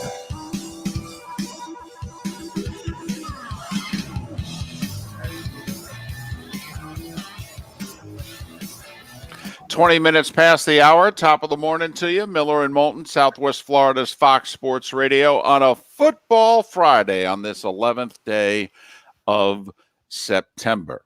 Today was the day when, coming up in roughly 25 minutes, Miller and Moulton will make their picks in about 10 minutes. Don't want to go third person there. How about our picks? We'll make our picks against the spread for the first time this year in roughly 10 minutes. Pat Kirwan to join us coming up at the top of the hour. We'll look ahead to week 1 in the National Football League. And Ryan McGee from the Four Letter Network will join us coming up in a little more than an hour at around 8:30 Eastern to, talk about a book that he has written about college football. And his dad was an official for a long time. And if you know Ryan at all and you read his writings, you know that college football and NASCAR are a big part of who he is. And we'll also maybe throw in a question about Bubba Wallace announcing yesterday he's leaving Richard Petty Racing, Richard Petty Motorsports, and wonder who's going to drive the 43 car next year. But chime in on the Williamson Brothers Marine and Roofing text and talk line, 479-5551. That's 479-5551. Or chime in our Twitch chat room, twitch.tv/Miller and Moulton, and comment on anything and everything. We made our NFL picks yesterday in our bonus Twitch hour. We recapped them just a moment ago. Mark has Seattle winning the Super Bowl and doing so at the expense of the Kansas City Chiefs. I have the Baltimore Ravens winning the Super Bowl and doing so at the expense of the Seattle Seahawks. I have 4 division champions from a year ago missing the playoffs. That's a little out there upon further review. I have Patriots. I have Niners. I have Houston, and I have Philadelphia, all missing the playoffs this year. We have talked to this gentleman for 15 plus years. He is Lee Sterling of Paramount Sports, ParamountSports.com, 800-400-9741. Lee, hope you and your family are safe and doing well. How are you? I'm good. It was a trying 6 months, but I guess I would say we had it better than most. So I'm glad that we have some normalcy. We had some Miami football last night. Yes, we did, and the Canes covered. Well, let's start with Florida State. In amongst your picks, you've got 4 NFL games and a college game. Florida State's laying 12.5 against Georgia Tech. So I think Florida State, as the season goes on, is going to get much, much better. One of the problems, they only had 3 spring practices. Georgia Tech had 6. All signs here point to FSU decommit Jeff Sims starting at quarterback for Georgia Tech here. So I'm sure the kid might have some jitters to start the game. But Georgia Tech, they did get an upgrade in the offensive line. 3 new starters, and all 3 of these kids started, we're talking at least half the season at Tennessee, Vanderbilt, and Ole Miss. So I think that's going to help. I expect FSU offense to be much better than last year. But like I said, I think it's going to take time and no real home field advantage. Not that Florida State has had one in 4 or 5 years. Give me Florida State 31-21, but I think 12.5 might be a little too much here in this game. So Georgia Tech will cover. They're the winner in that one. Everything else is Sunday. We'll start with Dallas and the Rams. The Cowboys are a 3-point favorite. So this Rams team, you're not going to recognize them. There's a lot. They've lost a lot of key players like, Todd Gurley on offense, Dante Fowler on defense. and Greg Zerloin, their kicker. I mean, they have some of the same players like Goff, Cooper Kupp at receiver, but Brandon Cooks is gone. Also, Phillips, their defensive coordinator, Wade Phillips has retired. And here's something most people won't look at. The LA Rams special teams coach for many, many years, he moved over to the Dallas Cowboys. So he knows their personnel.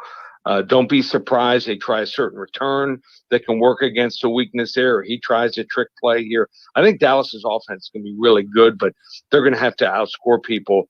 I like Dallas. This is going to be one of those rare shootouts opening week, 38-28 over the Rams.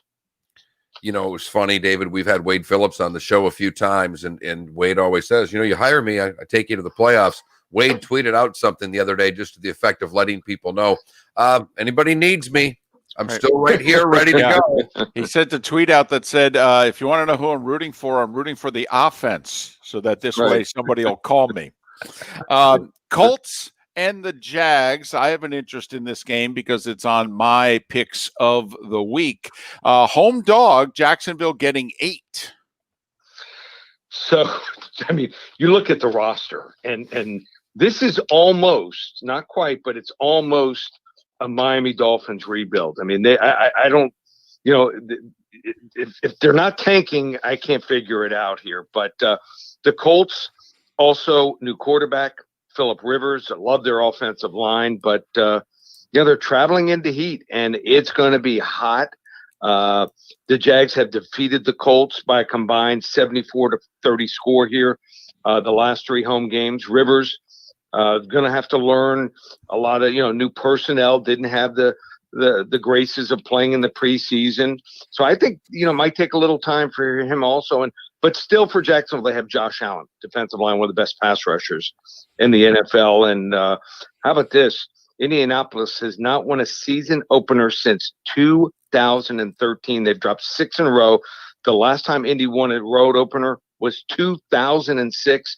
The Jags were actually 6-6 the last 12 games with Gardner Minshew under center. I think he's one of these guys who'll keep you in the game. Indy wins 27-24, but Jacksonville covers. It is a lot of points, and boy, I remember you bring up Phillip Rivers just because I may have dumped a year-long suicide pool into a Week 1 San Diego Chargers game at Miami many years ago that a bad Miami team beat what was thought to be a good Charger team. That heat is a real thing, and it's bitten Phillip Rivers before. Another team, Lee, that's not done very well in season openers, and yet they're considered one of the better teams in the league, are the New Orleans Saints. They're a 3.5-point favorite in the battle of the geriatric quarterbacks. Who wins? So you knew that Tampa Bay was going to get an exciting first game. They were not going to pit them against the Carolina Panthers. The only question was, did they maybe put them against someone like New England, but they weren't playing New England this year. So here's something interesting when you look at Tampa Bay and you say, okay, 7 wins, probably not a good team. You look at the stats. All their stats are really good, except for one glaring weakness last year, 41 turnovers. The Bucs turned it over as many times going back. The last time a team turned it over 41 times, Cleveland Browns, that went 0-16. So they won 7 games with 41 turnovers. The defense, they can stop the run. I mean, you put Drew Brees into 3rd and long situations. He's not the same guy. He looks like the same guy when he puts on the uniform, but he's 41, doesn't have that arm strength he used to have to fit the ball into those tight spaces that he used to. And they even won here a couple years ago, did Tampa Bay, with Ryan Fitzpatrick quarterbacking this team. So for all that success the Saints have had during the Sean Payton and Drew Brees run here, they have been habitually slow starters. Winless in Week 1 since 2013, prior to pulling out that 2-point win last year on the field goal last play of the game. I think it was like 58 yards. So they also have a bunch of Week 2 losses in that span. I think Tampa Bay pulls the upset. Wrong team's favorite, guys. Tampa Bay 28, New Orleans 24. Oh, boy. And if that happens, all right. Oh, the excitement level around the Bucs. All right. Dolphins. By the way, Patriots-Dolphins getting the Nance Romo Wolf treatment from CBS. Dolphins are getting 6.5. So New England, I played about 5 win-loss totals, over-unders. for the NFL for the season, and New England's one of them. Total win losses is 9. I'm looking at this personnel, and I don't see it. I know Bill Belichick's a great coach, but maybe I'm going to be a conspiracy theorist. I peg them for like 6 wins. But if they're sitting at like 2-7, 2-8, couldn't it be like Bill Belichick to start calling up guys from the inactive roster and start playing backup and third string quarterbacks if they start having problems, so he can get Trevor Lawrence and maybe get another run in there, another 5, 6, 7-year run before he retires? They lost 8 players who opted out due to COVID. Tom Brady's gone. 3 other key starters on the defense left. I don't think Cam Newton is the right fit here, and their linebackers may be the worst in the league. I know Miami's offensive line is very young. They're going to start 2 rookies there and inexperienced, but I think they're going to play conservative at first, and they even won last year. Flores, he knows the schemes that they run here. No fans in New England. Miami might be a 7 or 8 win team here.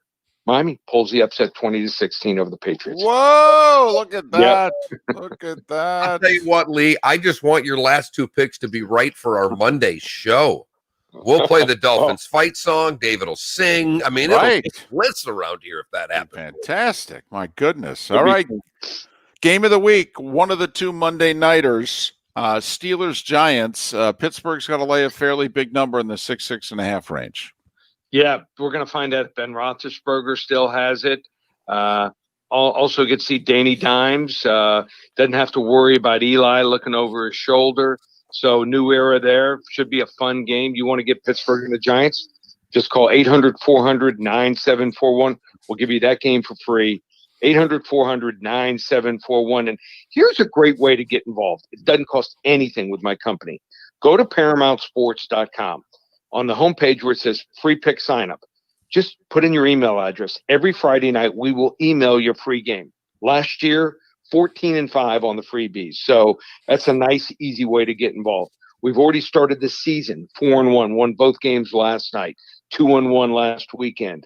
And we ended the year on a 13-3 run where we had LSU over Clemson, also had Kansas City in the Super Bowl. You want to hop on board and get on board this 17-4 run, go to ParamountSports.com. How about this special? 9 games combined Saturday and Sunday, just $97. Just don't wait until week 4 or 5. This is the time to get involved. This is where I do my best work. Not many people study as much as I do over the offseason. ParamountSports.com or 800-400-9741. Follow him on Twitter at Paramount Sports. Lee's picks this week. Florida State wins, but they don't cover. Take the Ramblin' Wreck in 12.5. Cowboys win and cover against the Rams. And then take the 3 Florida NFL teams in the points. The Jags, the Bucks, and the Dolphins. And he even has Tampa Bay and Miami pulling off the upsets. His game of the week, Steelers and Giants. If you want it, 800-400-9741. Lee, hope all is well with you and your family. We'll do it again next week. You too, guys. Have a great weekend and stay safe. Lee Sterling of ParamountSports.com. Miller and Moulton went 1-1 on the games yesterday, but those were not official. You know what? Bull crap. I have both of our records at 2-1. Not only were we 1-1 yesterday, we both covered with Central Arkansas. I'm not playing this, giving them away and not getting credit game anymore. We are both. I have the official count. Wow. 2-1, Moulton 2-1, and it's time now for our Fantastic Five. The greatness that is continues. It's kind of like watching your mother-in-law go off a cliff in a Cadillac. You know, you got mixed feelings. It's the tradition that continues year after year. I got a short memory, just like when I was in the 3rd grade. 2 of the best years of my life. Here are Miller and Moulton's Fantastic 5 picks. Everybody expects you to win. My wife couldn't go to church with me on Sunday, and everybody said, "Where is she?" I said, "She doesn't go out with losers." Southwest Florida's Fox Sports Radio. You know, John has always done a pretty good job of being ready. I think football snuck on everybody. I'll take last year's sounder for that one because it's pretty damn good. Yes, it is. Yes, it is. David, I like favorites. Yes, you do. And I cannot lie. Some other suckers will deny. And even though I don't have the Bills winning the division, they are playing the Jets, Jets. And I think the Jets are dreadful. They don't have any weapons on offense. Adam Gase doesn't like their best offensive player, and their best offensive player doesn't like Adam Gase. The Bills are going to take care of the Jets. They're laying 6.5. I think they win this game by double digits. Give me Buffalo in week 1. I don't have a lot of faith in the LA Chargers as a team all year long, but Cincinnati is going to be one of the worst teams in the league. And Joe Burrow is now playing against a legit top 10, if not top 5 defense, certainly a top 5 pass rush. He going to see stuff he ain't ever seen before. They are going to run at him all day long, all the new personnel. I love the Chargers on the road laying the 3. I think that's easy money. Give me the Chargers. Another bad team is the Carolina Panthers. They have a new coach. John Gruden thinks he has a good football team. And you heard Pat Kirwan on the show Tuesday say, John doesn't lie to me. If he doesn't think they're good, he tells me they're not good. Well, they're laying 3 against a Carolina team that has one player, Christian McCaffrey, and a bunch of guys. Give me the Raiders to go 1-0. I'm going Sunday first and then Saturday. If Carolina, Cincinnati, and the Jets are bad, the Syracuse Orange are awful.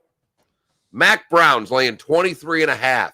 They're the surprise team of the ACC. Write it down now. Give me the Tar Heels to win big over the Seth Everetts. I'll lay the 23. And finally, it's a dark day in Iowa City because the boys in Ames are good and no one else in Iowa is playing football. And Hawkeye fans are going to have a long blanking year unless the Big Ten figures something out because Iowa State is in a lot of people's picks to win their conference. How the hell they're only given 11.5 to Louisiana Lafayette is beyond me. Give me the Cyclones. Well, Mark, once again, we did our NFL picks for the season yesterday, and we had a lot of things in common. Remarkably, of all the games that are taking place Saturday, Sunday, and Monday, 3 of my 5 are games that you've just done. And folks, we don't ever speak about this. If you watch on Twitch, you realize how little the two of us communicate with one another.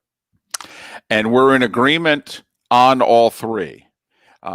I'm with you on Iowa State. For the record, Tim Brando has them 6th in his preseason top 10 poll. And yes, Iowa State being mentioned as the team most likely to win the Big 12, not named Oklahoma. All right. And I'm with you.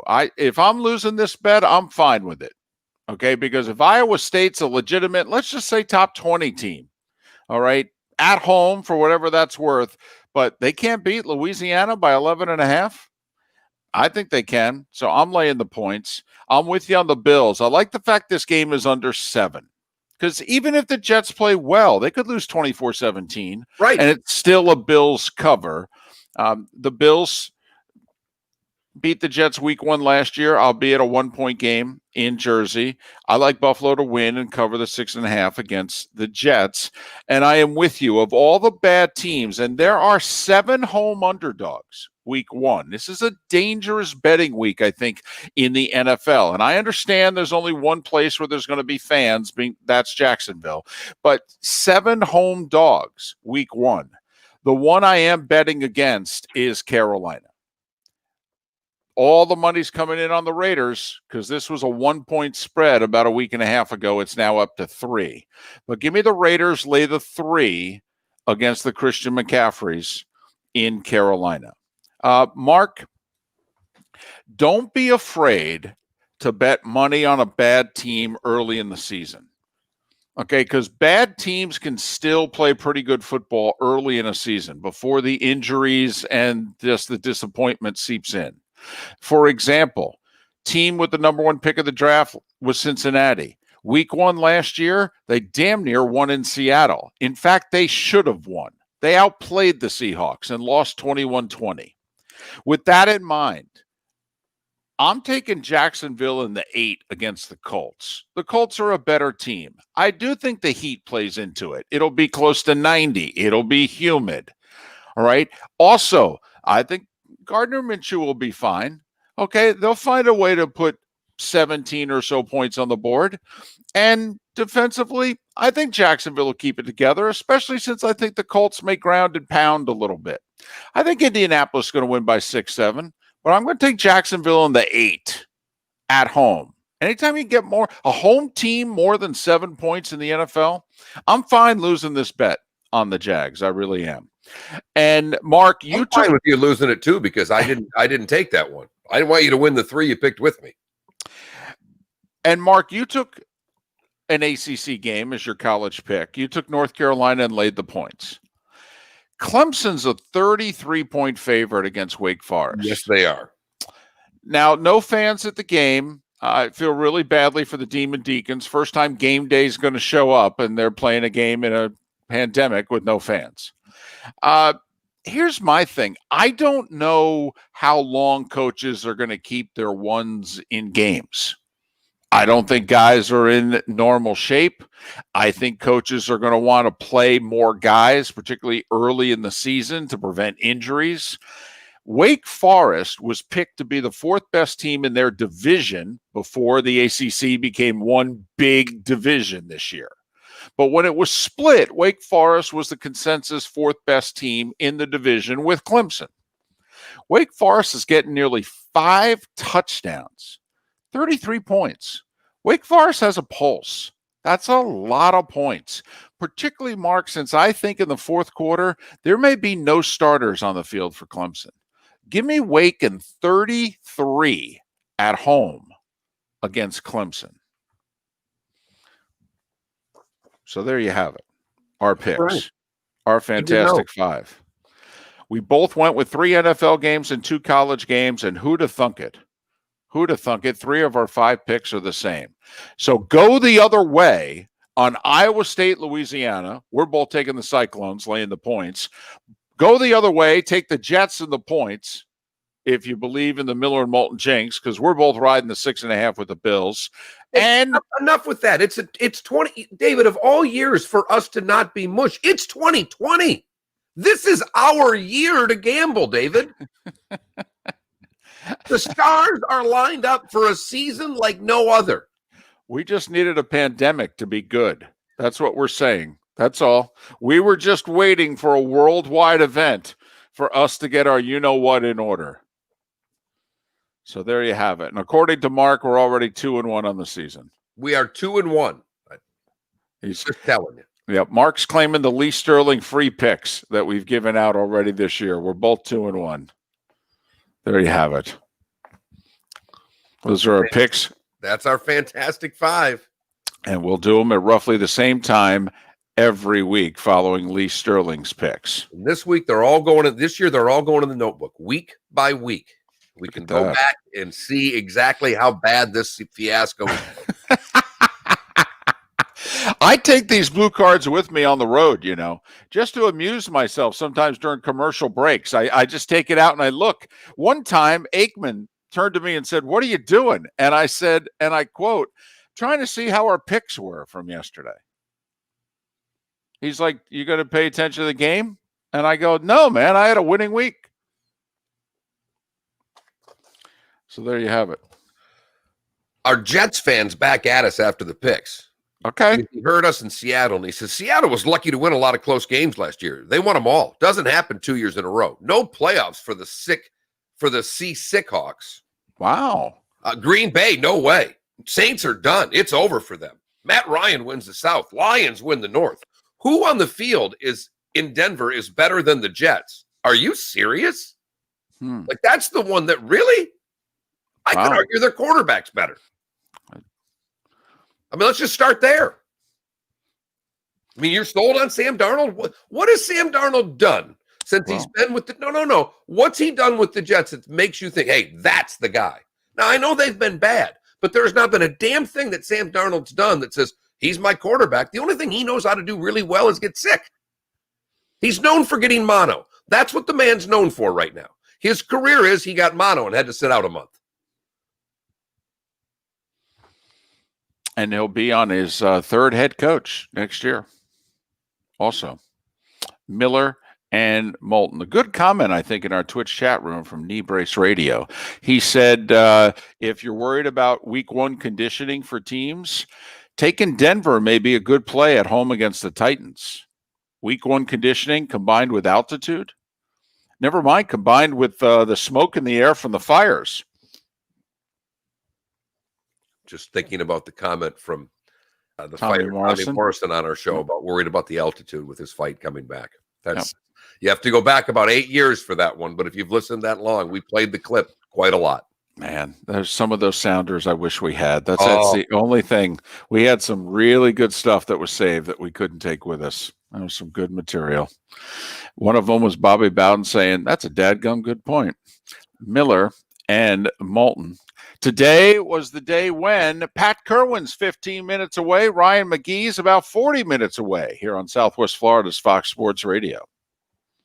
Drive home with the Doug Gottlieb Show. You go and work out for the Ravens, and they're like, that was a really good workout. That was a heck of a workout. Are you going to offer a contract? No, it was a really good workout. You want them to come out and go like, that was awesome. Sign this paper. We want you on the Ravens today. It's good for Dez to put himself out there, but I think Dez at least a better fit than Antonio Brown. Doug Gottlieb, afternoons at 3 on Southwest Florida's Fox Sports Radio. It's that time again to hear from our good friend, Dave Meister. Dave, how the hell are you? Hey, Dave. We love talking to Dave, especially me, because I don't have to do it. Moulton does. Oh, crap. I got to get to work here. Too busy getting highlights for the starting 5. I forgot to get birthdays. Son of a bitch. About 6 or 7 truckloads coming to beat the tariff increase, and we're going to guarantee a freeze of the prices on all our in-stock Cortex. You bet, Knee Brace. Cents a square foot, and we're going to save it for. Not a problem. By the way, Mark, do you know whose birthday we missed yesterday? The selection that you'll find at And I knew it, but I didn't say it. 100 colors for you to choose from, all ready to be. Go ahead. I'm listening. I'm not talking right now. I unlike you, when I'm not looking at you, I'm still listening. I'm just doing work. Gary Danielson. Didn't make my list. I'm going to have to send an email to that guy. And that's all on you. Yep. I knew it. I didn't say anything. That's on me. Yep. Apparently, PTI did about 90 seconds on Gary because they do birthdays as well. And apparently, they did a whole big thing on Gary. I'm glad we missed it. That's okay. Gary missed it too. That's all right. Direct feedback from guests like you. Safe and sound means stringent sanitary protocols such as screening and high-tech temperature checks for team members and guests, along with face. Did the wolf shoot you down? More space for physical distancing. State-of-the-art. Well, last week you said they were doing the game. I said we got to get the wolf on. You said I'll make that call. Yeah, she has not responded. I also know she's been on about 6 Zoom calls this week. It's quite a thing that's going on with the networks right now. They are scrambling. They are day to day. When we talk the talk, this is what we talk about. So, Right and wrong, we back it up. Talk about what you know. well, Knee Brace, the good thing about interviewing Seth Everett is that Seth can interview himself too.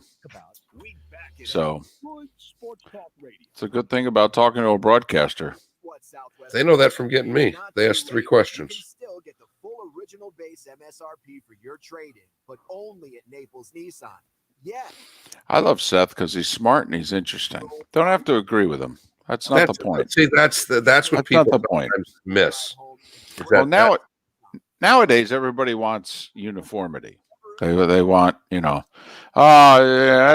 think like I do. I hate him. Well, why?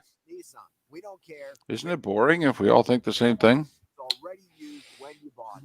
If it's a 2012 or newer, Well, not as long as we agree with them. miles on it, we're paying you the full original base MSRP for it. Go to NaplesNissan.com, pick out your favorite new Nissan model. Then, it's on Pine Ridge Road, get the full base MSRP for your trade-in and drive home. I do feel a little badly for people whose birthdays are on September 11th. Like Tom Abraham's birthday's today.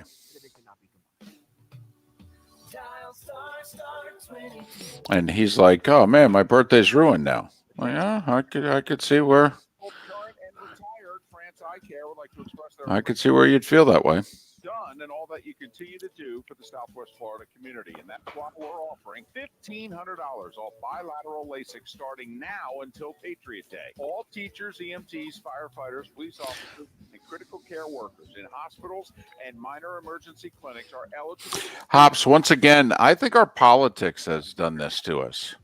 I don't think we were this way until the political forces started shaping us. We used to agree to disagree a lot more often than we do now. We used to, what was that expression? Crossfire, embrace debate. We used to embrace it more than we do now. We used to like to have conversations at the dinner table. Now back to Miller and Moulton. This is Miller and Moulton. You're live.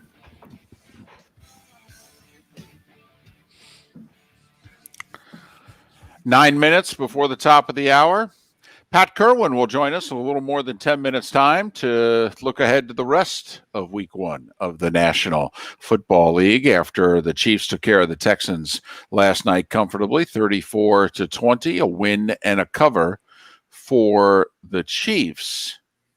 Time now for Miller and Moulton's Today Was the Day When, giving you the history of today's date so you're a beacon of useless knowledge around the office. Useless, but a lot of fun to talk about. This is Today Was the Day When, Fox Sports Radio and FoxSportsFM.com. All right, we're going way back today because this may give you, some of you may know this, most I'm guessing don't. But today, in the Battle of Brandywine, Pennsylvania in 1777, the Americans lose to the British. And a Polish soldier, Casimir Pulaski, saves the life of George Washington. I am guessing that most of you had a Pulaski Hall somewhere in the town that you grew up in and had no idea who Casimir Pulaski was. At least I didn't, because Pulaski Hall in Saginaw, I'm not mistaken, Friday nights was a teen dance. And we would go to Pulaski Hall for the teen dance. I never knew he saved Washington's life. We have a Pulaski Skyway in, New Jersey there. And when I was in Savannah, they had some Pulaski stuff, and it was actually there where they explained who he was. And I'm like, I'll be damned. I just thought it was a place to get fish fries on Friday. 27, Babe Ruth hits number 50 in his record 60 home run season. Think about that. It's September 11th. He hit 10 more before the end of the month. Right. Ty Cobb's last appearance at the plate today in 1928. He popped out against the Yankees. Frank Robinson in 56 ties the rookie record with his 38th home run. In 1967, the Carol Net Show premieres on CBS. In 1970, the Ford Pinto is introduced. Later that year, it blew up. 1976, Chrissy retains her title, beating Yvonne Goolagong. I really only did that because I wanted to say Yvonne Goolagong. There you go. Great names in female tennis. I mean, they had some really fun names in that sport. 76, Chrissy retains her title. I said beating Goolagong. 77 the next year, the Atari 2600. Basically, the Atari we all know was introduced, revolutioning the video game industry and making many of us fatter kids because we didn't go outside anymore. 82, Chrissy wins her last U.S. Open, going straight sets against Hanna Monlikova.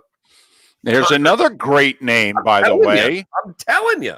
From Czechoslovakia. She didn't defect. Martina did. They had a rivalry because of it. Jimmy Connors retains his title in 83, winning in 4 sets against Yvonne Lendl. Rose, today in 85, gets 41-92, which we thought was eclipsing Ty Cobb's record, but as we pointed out, they took 2 away from Cobb a few years later. Andre Agassi wins his first title in 94, going straight sets against German Michael Stich. Obviously, we know what happened in 2001. I don't know. It's one of the days I don't like doing this segment because it really should be the entirety of what we talk about, but I don't know how we can without getting ultra depressed, and let's just kind of move on and reflect and think and thank all those that worked so hard that day and think kindly of all those that perished that day. If you were born today, you share your birthday with the great Ed Sable. born today in 1916. He lived to be 98 years old. Tom Landry, born today in 1924. And I have to be honest with you, David, I had to rush through these because I was getting highlights for you and not doing my job. Gerald Wilkins, born today in 1963. And Harry Connick Jr. is 53 years old. And that is, today was the day when, this September 11th. Was Bear Bryant born today? I thought I remember back in the day, and somebody pointed out in our Twitch chat room as well. I thought I remembered, and I could be wrong, that Tom Landry and Bear Bryant were born on the same For some day. reason, I thought you're right, and they had the picture up of Landry and not up of Coach Bryant. Bear Bryant. Right. So, and by the way, we were remiss, but I was amiss yesterday. Yesterday was Gary Danielson's birthday. All right. Friend of the show, to say the least. Happy birthday, Gary, albeit a belated one. That's terrible. How do I miss that? I know PTI did apparently a minute and a half on him. We don't even give him 10 seconds, for goodness sakes. Come on our show for 15 years. Yeah, Paul Bear Bryant, born today in 1913. Yeah. It's a pretty good football day if you think about it. Landry and Coach Bryant. There's a few wins there. There's about 550, 600 wins there born on this date. And now I'm really miffed because if I miss Danielson's on this site, I'm going to be ticked off because I feel like I neglected Gary on this. You show. didn't. No. That's on me. Remember, I was the one that remembered Vern's birthday. It's certainly up to me to remember Gary's. All right. But, you know how guys are. It's just, you send a text, happy birthday, If you even know it's their birthday. Right. One year we were doing a game, and at halftime, I literally nudged him. I said, by the way, happy birthday. He's like, thanks. You know how guys are. So, happy birthday, Gary. I'm going to have to email the guy that runs this site and say you missed a birthday. Yes, you Make did. sure you get this fixed by next year. Yes. I can never make this mistake again. Pat Kirwan is next on Miller and Moulton. Thanks for listening. I know you don't want to say it. How old is he? 69. So that would be 49, right? No, 51. I'm sorry, 51. Nope. Albert Wynn. Boy, you really stink, Gary, because Albert Wynn, the representative Democrat from Maryland, born, and Peter Tolson, the English rock guitarist from Pretty Things. I don't even know who that band is. All right, how do I contact this guy? I forgot our anniversary. You have just Pat Plummer, West Point's next weekend. But you can have more than West Point is next weekend. on Saturdays. Get up for college football. So it's about a 500-mile NFL football. drive, 450-mile drive from Cleveland, You only need which is where I'll be on Thursday night for Thursday Night Football. West Florida's best I got to admit, I'm kind of excited. Joe Burrow, Bengals, Browns, Joe Burrow, Baker Mayfield. I'm in. On now at Galleon. I'm interested. Jeep Ram. Lowest prices ever on over 1,500 new and certified pre-owned. Yes. All new Let Gladiator Overland. me tell you, I saw an Army Air Force game in October of '84 $329 from McGee Stadium with the fall foliage on campus. That's right. It was one of the great days of my young life. Plus, It really was. Jeep Ram. You can drive payment-free for 3 months, interest-free for I spent hours on that campus, 1,000 miles, and our and then the game. serve you, featuring Ram Bighorn Creek Army Cattle. won. My grandfather and father were in the Army, so I always root for them. Dodge Jeep Ram. It was a great day. 41 in Fort Myers. It was cold by the fourth quarter because the sun was setting. 2600. Fall Now, foliage was beautiful. 42 monthly, 16,000 miles per year, $32.94 due at signing plus tax title, zero security deposit, $13.88 per month, 1,000 bar for 72 months at 0% APR with zero down. Lender approval offers don't combine. WFSX AM from Naples. Is it pronounced Mikey? I always thought it was Mitchie. Southwest Florida, 105.9 Fox Sports Radio. We are Fox Sports. Here's what's trending now, brought to you by the Center for Men's Are you jerking my bobber?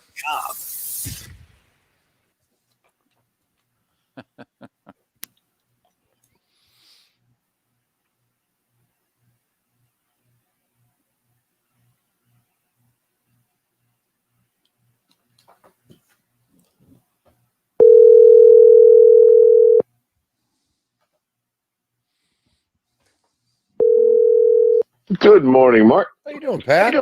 I'm doing fine. Pretty good football last night, all in all. Hey, you tell me there's a reason to have preseason games? First thing Moulton said this morning. It's where we're going right off the top, Pat. First words out of his mouth this morning. Might have said that on the air by 6:02, Pat. And he should, because I've always thought it was a waste of time to play those. And I can tell you what the other thing, and I'll say it on the air, what they get back by not playing those foolish games. All right. Good to hear your voices, boys. Yeah. You Only one way to wake up in the morning. traveling in today or tomorrow? No, Sunday morning. We have rehearsal this morning, but I can't make because it spills over into the show today. Gotcha. Okay. And Moulton. He is the gentleman who's got a few days off, and he entered into the garage, and he has not left. He is rebuilding a tranny. He is mixing and matching sets of golf clubs to come up with just the right 14. Southwest Florida's Fox Sports Radio, broadcasting live from the Kobe Cooling Remote Studios, where it's always cool and comfortable.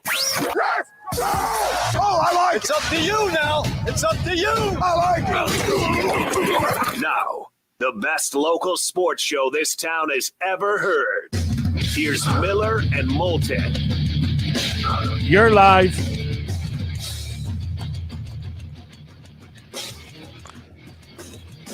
Two minutes after the hour. Final hour of Miller and Moulton on the radio. Anyway, we have the bonus Twitch hour coming up an hour from now, in which we'll go through our week one picks game by game. Pat Kirwan, kind enough to join us a little earlier than normal on this Friday. Pat, of course, from CBS's NFL Today show, moving the chains weekday afternoons on NFL radio. Pat joins us courtesy of Pinchers from Tampa to Key West and many points in between, with 8 locations in Southwest Florida. Pinchers, because you can't fake fresh. Pat, you want to say it or you want me to say it? I'll say it because I've been screaming it since I was in this league. We don't need preseason games. And I get all your finances and how you make money and the players don't get paid. There's always going to be a couple teams this Sunday that look terrible. They were going to look terrible after 4 preseason games anyway. Get your team ready. And here's the biggest reason for me. When you have preseason games, the day before the game, you don't do anything. Then you have the game and you don't play your starters, and no one even plays them in week 3 anymore. Then the day after the game, the starters have to watch the game tape of the kids who aren't going to make the team doing things wrong. So that's 3 days times 4 games. That's 12 practice sessions that go up in flames for the real starters. Take those 12 and have more practices, have better practices, focus on those guys, and you get the results of last night.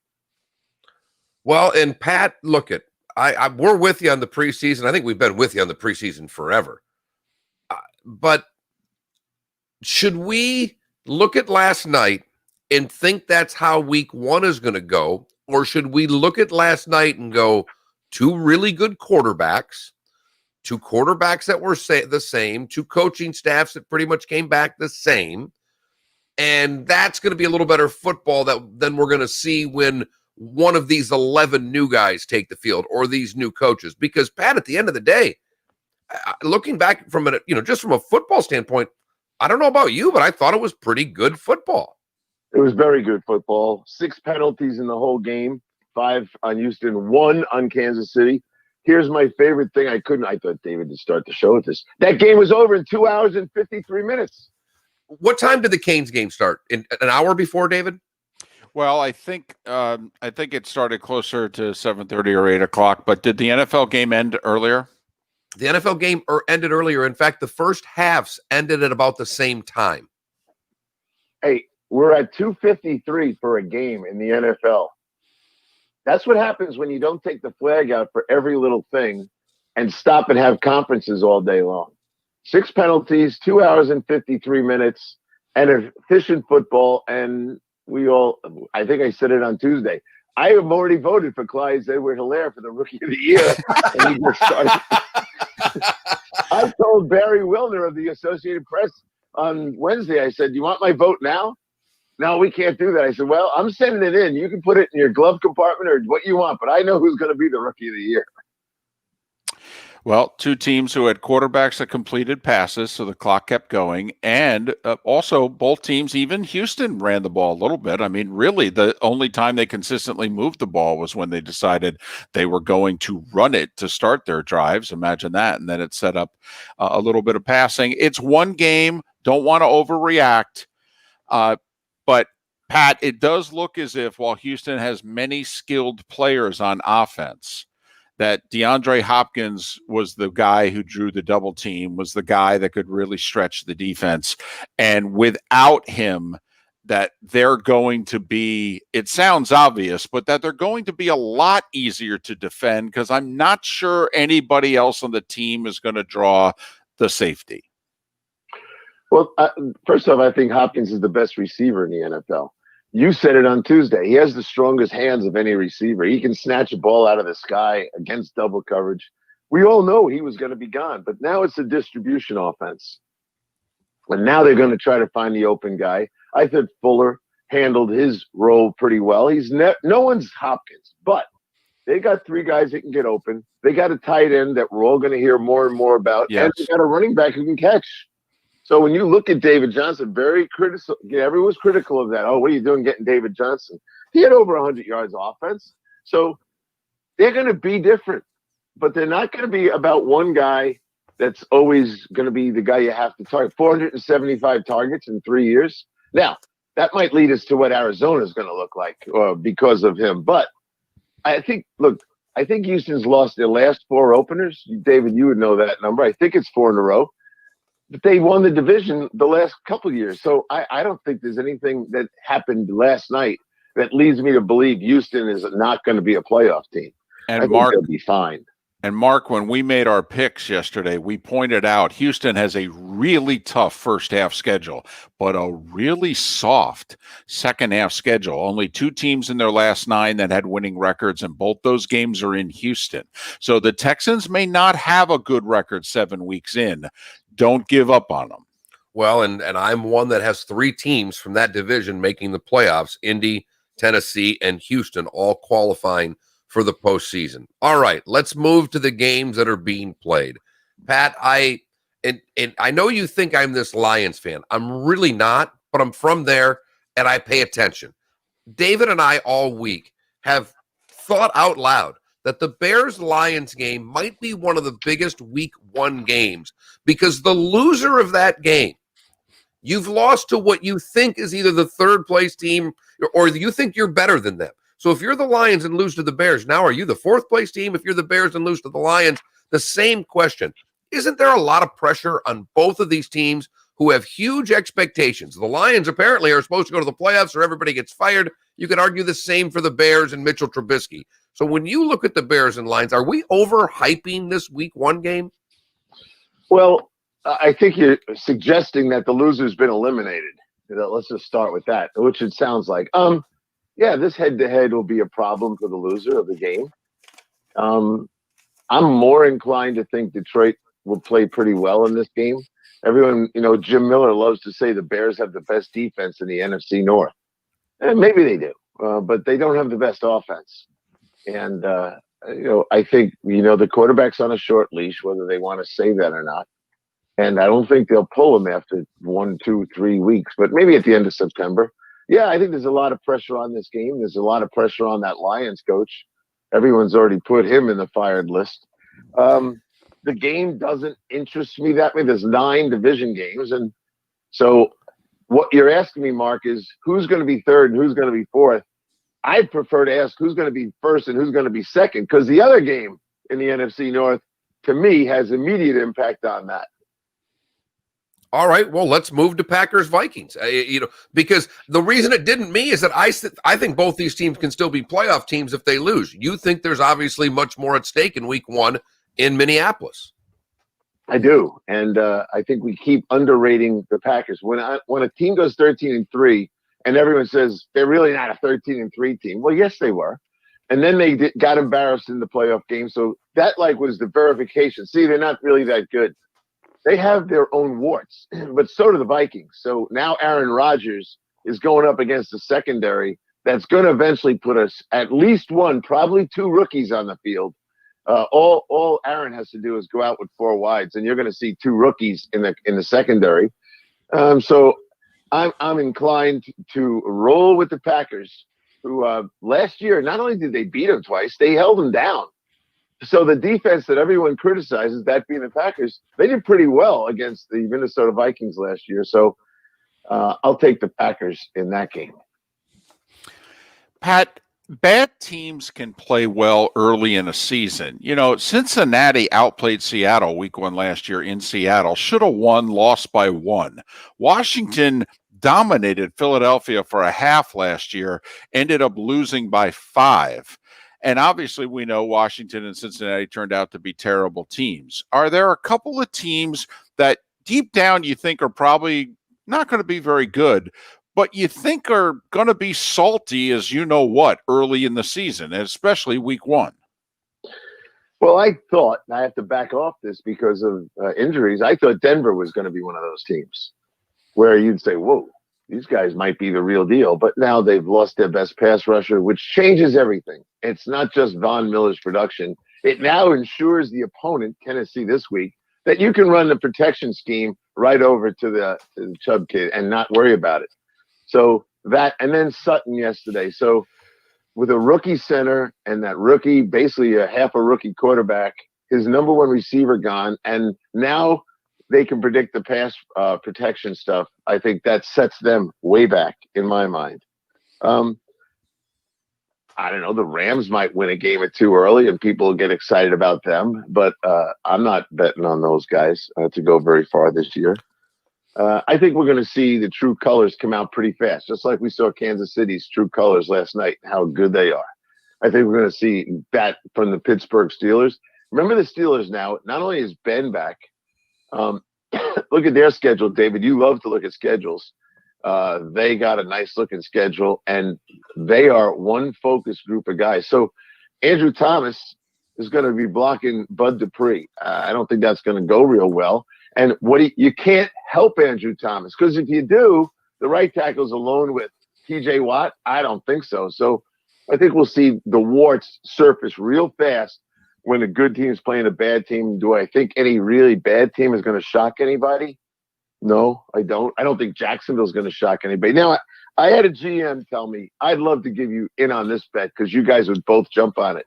He said to me yesterday, don't be surprised if 2 of the new head coaches win games. I said, yeah, okay, well, you're talking about Mike and Ron. I'll give Mike a win over in Dallas.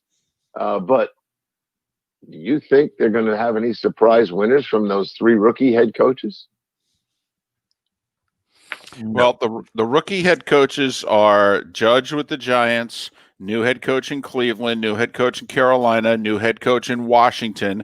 Obviously, Dallas has a new head coach, so you could see where that would be, one of the wins. Yeah. So I like a lot of road teams this week. I'd be interested to see how many road teams, just the number of road teams you guys think will win. Pretty good amount because, I think we both like the Raiders against the Panthers. We both like the Colts against the Jags. Believe we both like the Cowboys. We both like the Steelers. So, yeah, you got to like the Chargers playing Joe Burrow. He's going to see things from that Charger defense he's never seen before. Well, you got 7 home underdogs week 1. So, a lot of road favorites in week 1. And to back up Pat's point about the schedules, Mark, the Steelers play 4 of their first 6 at home. That includes opening up at the Giants. So in theory, they go in, they win, and then 4 of their next 5 are in Pittsburgh. Pat, we did our predictions after the show. We'll do a whole hour just on the internet now, and we did our predictions for the year. So I thought I had a flyer. The last division that we did, Pat, was the NFC West. And I thought I had something that my co-host was not going to have. And I'll be damned if he goes first and he has Arizona making the playoffs, because so do I. And the Cardinals travel to the Niners. The Niners receivers, we know, are banged up. We know they're a good team, but Arizona played them really tough last year. Arizona's improved. What do you think of the Cardinals? What do you think of this division matchup? Yeah, I like the Arizona Cardinals this year. I'm not going to go crazy about them. I think wild card at best. Yeah. But I think they have a chance to be that. A minute ago, David brought up the loss of Hopkins. Well, Hopkins is out there with Fitz, Kirk, and a couple of it, and so they got a lot going on. And I do think this quarterback will take the next step in his development. I think he's that kind of kid, special enough to do it. I'll be watching to see if he's reckless with his running, but I do like them, and I like them. There's a team I'm taking to beat the 49ers this week. Well, Pat, I went so far as to say the Niners are going to miss the playoffs. Teams that lose the Super Bowl oftentimes have a hangover. They have an unbelievable amount of injuries to start this year. And the first part of their schedule is the soft part. And yet they're banged up to play it. I mean, and if Arizona by chance gets San Francisco, folks, take a look at Arizona's next 4 games. They're going to be favored in all 4 of them. I'm just saying, Arizona's going to get off to a good start this year. And we'll see if they can finish. I like you are pounding the drum for them. I'm kind of just saying I think so. You are pounding the drum hard. Very nice. Now, I mean, they're flawed. Defensively, they're not very good. The offensive line's average on their best day, but Murray can overcome some of the offensive line. And if they're playing with the lead, it will make the defense just good enough where I think that they can win 9 games and sneak into the playoffs. Remember in the NFC last year, the 7 seed would have been the 9-7 LA Rams. Yeah, you're right. So hanging around in striking distance of 9 wins going into December, and you could be at 7 wins with 3 games to go, 4 games to go. That's going to put a lot of people. Mr. Rooney said to me, he goes, it's going to be very exciting. A lot of meaningful games in December because of the 7th playoff team. So I agree with that. And I think they're the kind of team that could have 7 wins, and they got to scramble to get to 9, but they could do it. And Hopkins, wait till this kid sees what he's doing with Hopkins. His target area is anywhere above his head, behind him, way out in front of him, in a crowd. All the rules these quarterbacks learn about, don't throw into roll double coverage, which leads me back to Kansas City in a second. You can throw all those out. Hopkins can catch all those balls because he's done it for his whole career. So here's the big conflict. This is why Kansas City, they might win 15 games. Who knows? But if you decide you have to play too deep because of Sammy Watkins and Hardeman, but you need to roll weak cloud zone into Tyreek Hill, something to kind of distract him. That kid Hilaire is going to run for 150 yards every week. So they got answers. And I didn't even mention Kelsey. So how do you play the Kansas City Chiefs? That'll become the question that every defensive guy kind of already knew was going to be a problem. But now that you see Hilaire behind that line, when Kevin Falk was his college coach. So I said to Kevin, he's like Westbrook, isn't he? And he said, no, he's like Barry Sanders. He goes, he's thick and he's sudden and he can jump cut like anybody you haven't seen since Barry Sanders. And so last night I watched the game with that thought in my head from Kevin. And you know what? There were a couple of Barry Sanders moments. But definitely he loves that jump cut and used it very effectively last night. 84 years in combined age at 425 when the Bucs and Saints get going with these quarterbacks. Who do you have winning the division? Because it seems like this is an all-in year for the Saints. We know it's an all-in year for the Bucs with everything they've done.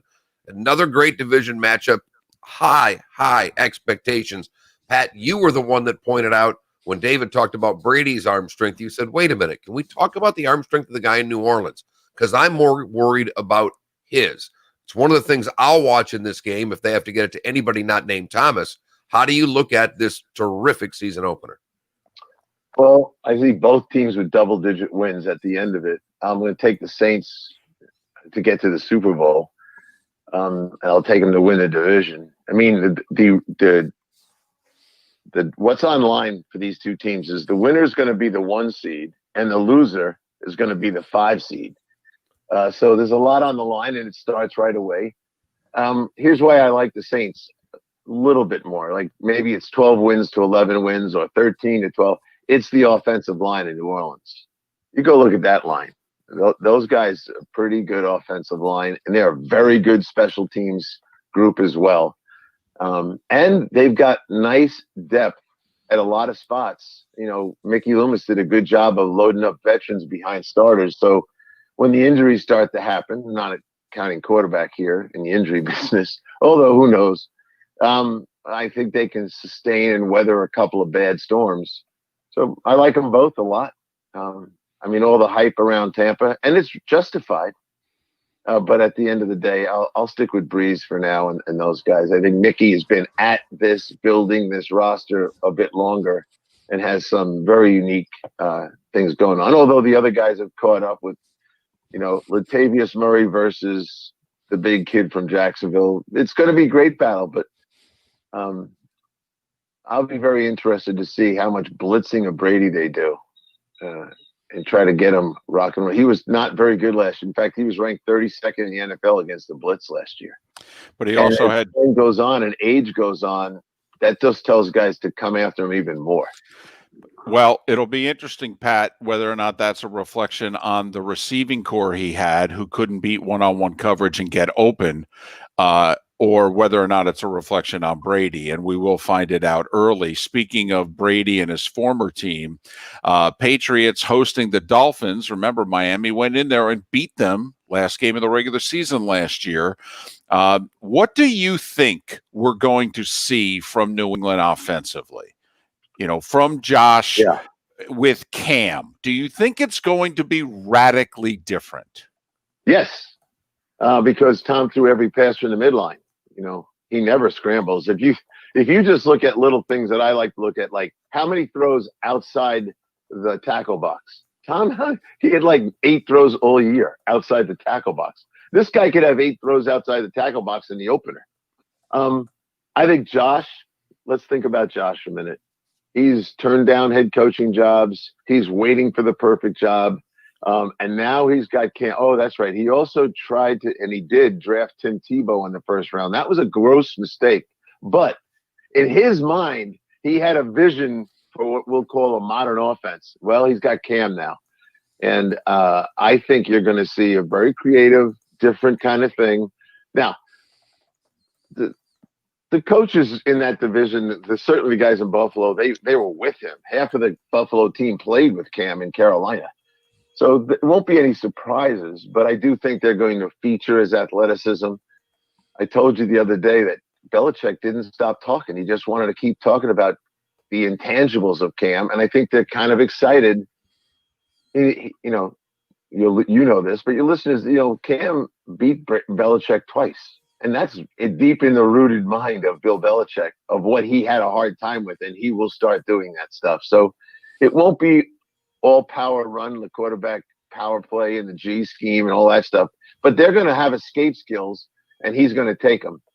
I think the Patriots are going to surprise a lot of people. To me, it's one of the top 5 stories in the NFL this year, to go along with Big Ben's return and the 2 guys down in the Saint game this week. So, yeah, I think he's going to do really well. Who do you have winning the AFC East, Pat? Buffalo. I just think they got too much going on defense. They're really, really good on defense. Their secondary is hard to figure out. Sean McDermott's done a great job, but it's not going to be easy. I think 10-6 wins the division, and Patriots make it as a wild card, maybe with 10-6 as well. I got to give some respect to Buffalo. They've been building it for a couple of years, and I don't think the Jets are going to be able to beat them in the opener and all that. So I think Jets are like 2 years, maybe 1 year behind the development of a team that Buffalo is. Buffalo's done a really nice job.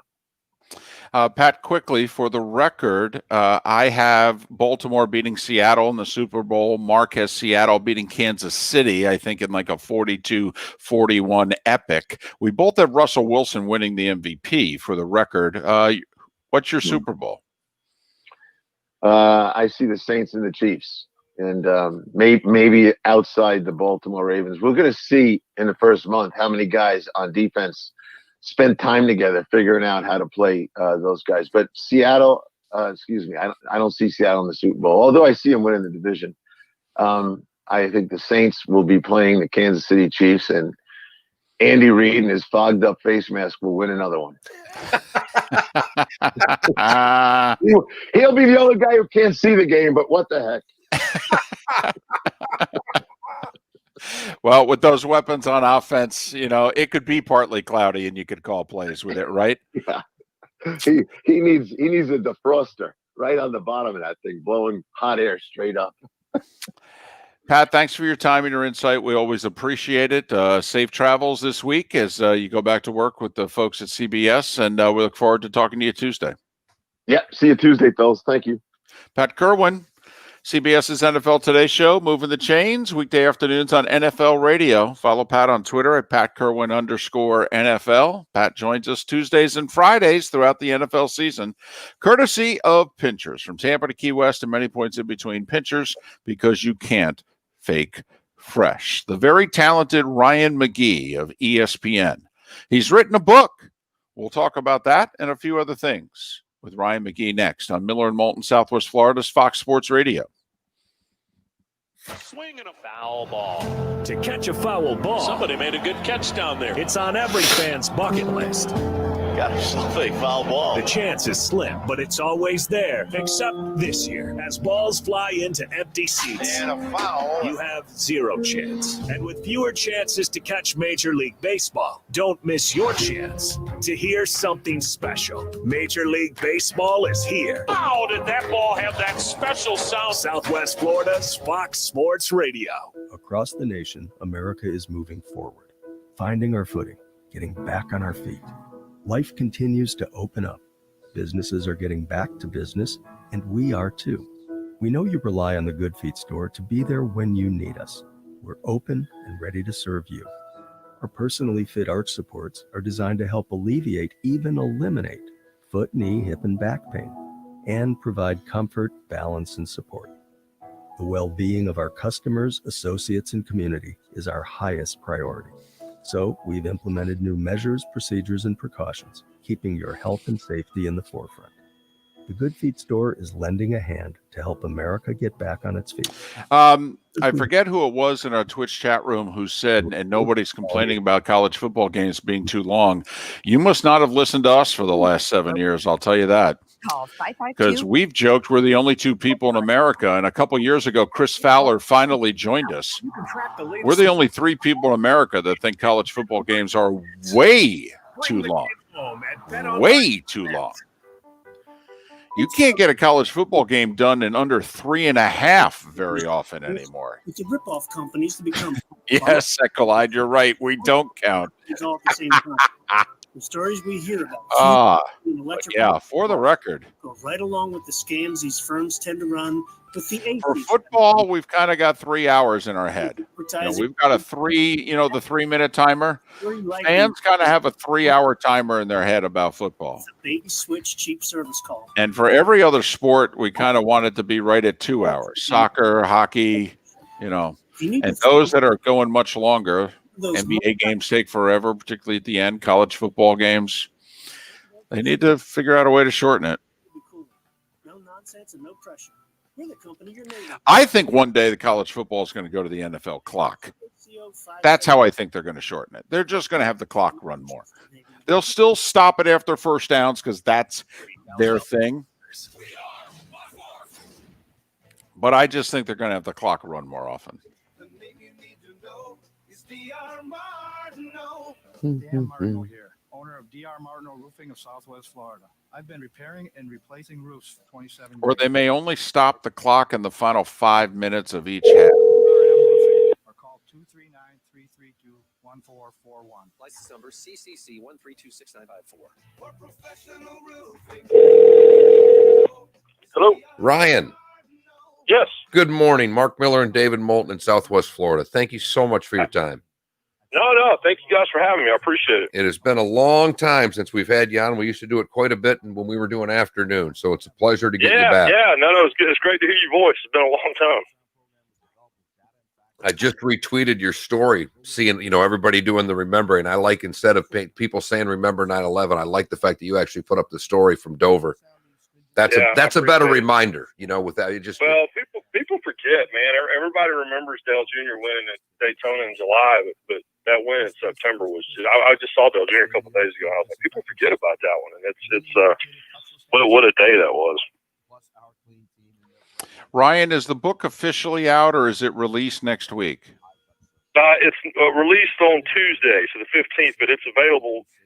People are getting them now, so you can order on Amazon or Barnes & Noble, whatever. It's people have been texting me all week. They've already been getting them, so that's good. Okay. All right. Officially Tuesday. Yeah. Here we go. Thanks again, Ryan. Yes, sir. Is Miller and Moulton. You're live. 30 minutes after the hour, the good, the bad, and the ugly is roughly 20 minutes away here on Miller and Moulton, Southwest Florida's Fox Sports Radio. It's a thrill to be able to talk with Ryan McGee once again of ESPN. He's back on the radio weekends, Marty and McGee, and not only that, they televise it on the SEC network. Ryan writes for a living, and so he decided, you know what, how about a book? Sidelines and Bloodlines of Father, His Sons, and Our Life in College Football. First off, Ryan, pleasure to have you on the show. Hope you and your family are safe and well. We ask everybody the same standard first question who's written a book. Why? Well, it's a good question because I've written a few of them now, and it doesn't get any easier. Everybody tells you that it's easy, but this one was fun because my dad was a college football official my entire life. I mean, his last game was the BCS championship game there in Miami in 2009. So the Florida, Oklahoma, Bradford, and Tebow. And so, I mean, the week I was born, he was working small college games in North Carolina and worked them all the way up until I worked that game as a member of the media. So why is because we have talked about writing this book since I was a kid. I mean, your dad would always tell these stories at dinner or tell these stories at Thanksgiving, or I would tell these stories to my friends at school, or my brother would do the same. And everybody's reaction was always, man, y'all should write a book. And so we did. And I'm just fortunate that we got to do it. So yeah, that's the answer why is because our family had always talked about it. But I'll be honest with you, when I was sitting in my hotel room at Daytona in February and not at the racetrack because I was trying to hit a deadline, I was asking the same question, why? Well, Ryan, we've had you on a bunch, and you've talked about, your relationship with your dad, and we know it's a great one from all these stories. Did it stay that solid in the writing process, or was there ever a time that dad and son had a little tete-a-tete over how the book was going to come out? No, and I'm thankful that my dad and my brother both, and they're both great writers. I mean, my dad's written a couple self-published books about his childhood. My brother's working on a novel right now. And so, listen, my brother went to Yale Law School, and my dad was a university president and has a doctorate.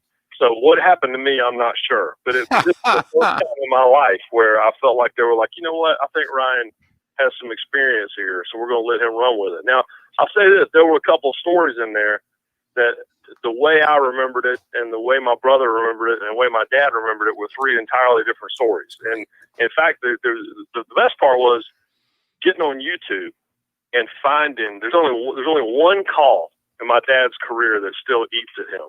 And it was in the Citrus Bowl in 1986. It was BYU with Robbie Bosco against Ohio State. It was being coached by Earl Bruce.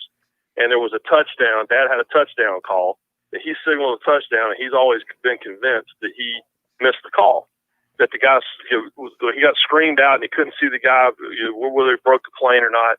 And I tracked down the receiver from BYU because my brother and I have always told Dad, you got that call right. Quit beating yourself up. And, it's VHS tapes and 4 cameras doing the entire broadcast. And so It was impossible to see. And I found the receiver. He works for the church there in Salt Lake City, and I found him. And he said, oh, gosh, he goes, that's the greatest moment of my life. He goes, I have a framed picture of that in my office and my mouse pad, and your dad is right here. I have a big picture of him in my office. And I said, well, did he get the call right? And he goes, oh, no, he didn't get the call right. But I got the so that was the one. When I told Dad, I said, hey, man, you know what? All these years you've been right that you were wrong. But the guy thanked him because of that touchdown. He said it's been 30 years, and he's still living off of it. Ryan McGee of ESPN, the book Sidelines and Bloodlines, A Father, His Sons, and Our Life in College Football. It officially is released on Tuesday of next week, but it's out now, Amazon, BarnesandNoble.com. So if you want it, you can go out and get it. Ryan, how concerned were you about this college football season getting off the ground, and are you still concerned? I was concerned about getting off the ground a month ago.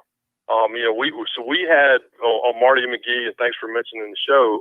Back in the middle of July, we had Greg Sankey, the commissioner of the SEC, who's been a great friend and supporter of Marty McGee for years. And when we had him on the show, and he said point blank, we asked him, what do you think the chances are we're playing football? And he said then, not great. And he wasn't very optimistic. And from that point forward, I was worried because Greg Sankey's as smart a man as you'll ever meet. And I don't think anyone can question what he's done in his tenure as SEC commissioner. So when he said that, I was rattled. But he also said the reason the SEC was waiting until the end of September was because everyone in the medical community had told him, take as much time as you possibly can. They tried to talk him into waiting until October. And I think it's been a wise move because they've been able to watch what's happened with, TCU having to move their opener and other games being moved. And they've been able to watch, like Miami last night. They've been able to watch these games and see what are these other schools doing and how are they handling it, in addition to all the other sports, from NASCAR to NBA to baseball to NFL to whomever. So I think it's been wise to wait. I have no idea when the season will end. I've told everyone within the last month, I was very confident that the season would start. But my question is, when will it end, and how many games will we have played when we get there? And what I've told everyone, and people don't like to hear it, but I tell you the same thing that we used to tell my daughter when she was 6 years old, which is you get what you get and you don't pitch a fit. Because 2 months ago, I didn't think we were going to get any football. And now, and in June, I really didn't think we were going to get any football. And now we're getting football. And if your team only gets to play 7 of the 10 or 11 games it has scheduled, you say thank you very much. Because to me, that's way more than I think a lot of people would have told you were going to get at all. Ryan, I don't even care about college football anymore. Can I get that quote again? Because I have a 6-year-old, and that really resonated with me. You get what you get, and you don't pitch a fit. And, wow. It's that's big. You're not getting 4. Yeah, you're not getting 4 Pop-Tarts for breakfast. You're getting 1. And it's the same way for your college football team schedule. Wow, that's a noted philosopher right there. That's Socrates. That's Plato right there. All right. And this is so funny because, Ryan, we had you on a bunch, and I would always be the football guy. And something happened during this pandemic that I've become a NASCAR fan. I have a 21-year-old son who goes to East Carolina, goes to a lot of races. Part of that is, father-son thing. He's into it. Now I can watch with him. He's got his guy and all of that. So I got to combo a couple of things here because I want to get to the piece that you republished today, but also your Days of Thunder story. David and I have referenced this movie on our show close to 1 million times. And so I'm going to combine 2 things. One, our poll question today is best chain ice cream milkshake, the DQ Blizzard, the PDQ milkshake, the Chick-fil-A milkshake, or the Culver's concrete mixer. But lead us into, as I sent that out with a picture of Duvall eating the ice cream, how this piece came about, because it is such a great movie, such a cheesy movie, so many highs and lows of it. But the stories that you got in the piece of how actual and how much reality was in that, I think amazed the 2 of us. Well, I appreciate that. And the answer, by the way, is the Blizzard. Okay. It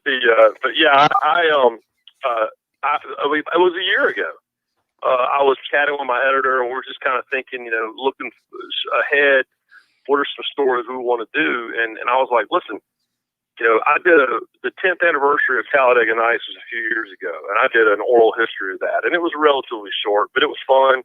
And I was like, but Talladega Nights, all due respect, that's like the AAA affiliate of Days of Thunder.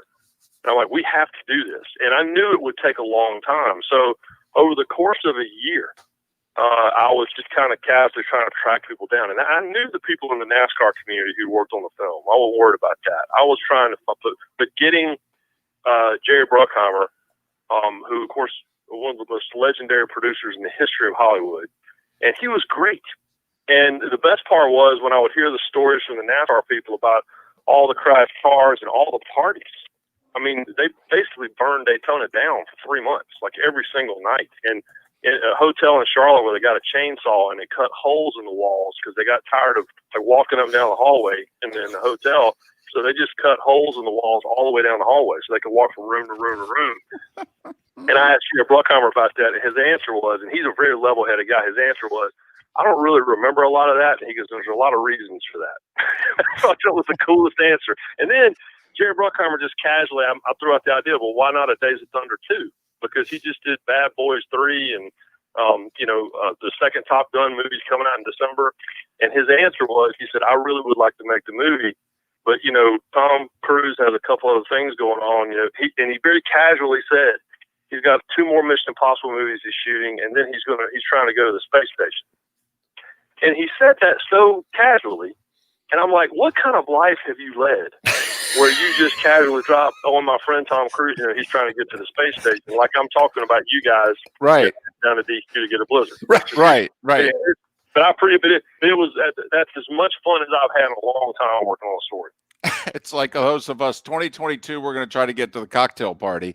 Tom Cruise is going to try to get to the space station. Oh, okay. Yeah. All right. Yeah. Okay. Sure. Whatever. And then there was a pause, and Bruckheimer goes, "I told you, nobody takes it to the limit like Tom Cruise. Tom Cruise is exactly who you think he is. Like he is totally willing to kill himself for our entertainment, and I appreciate that.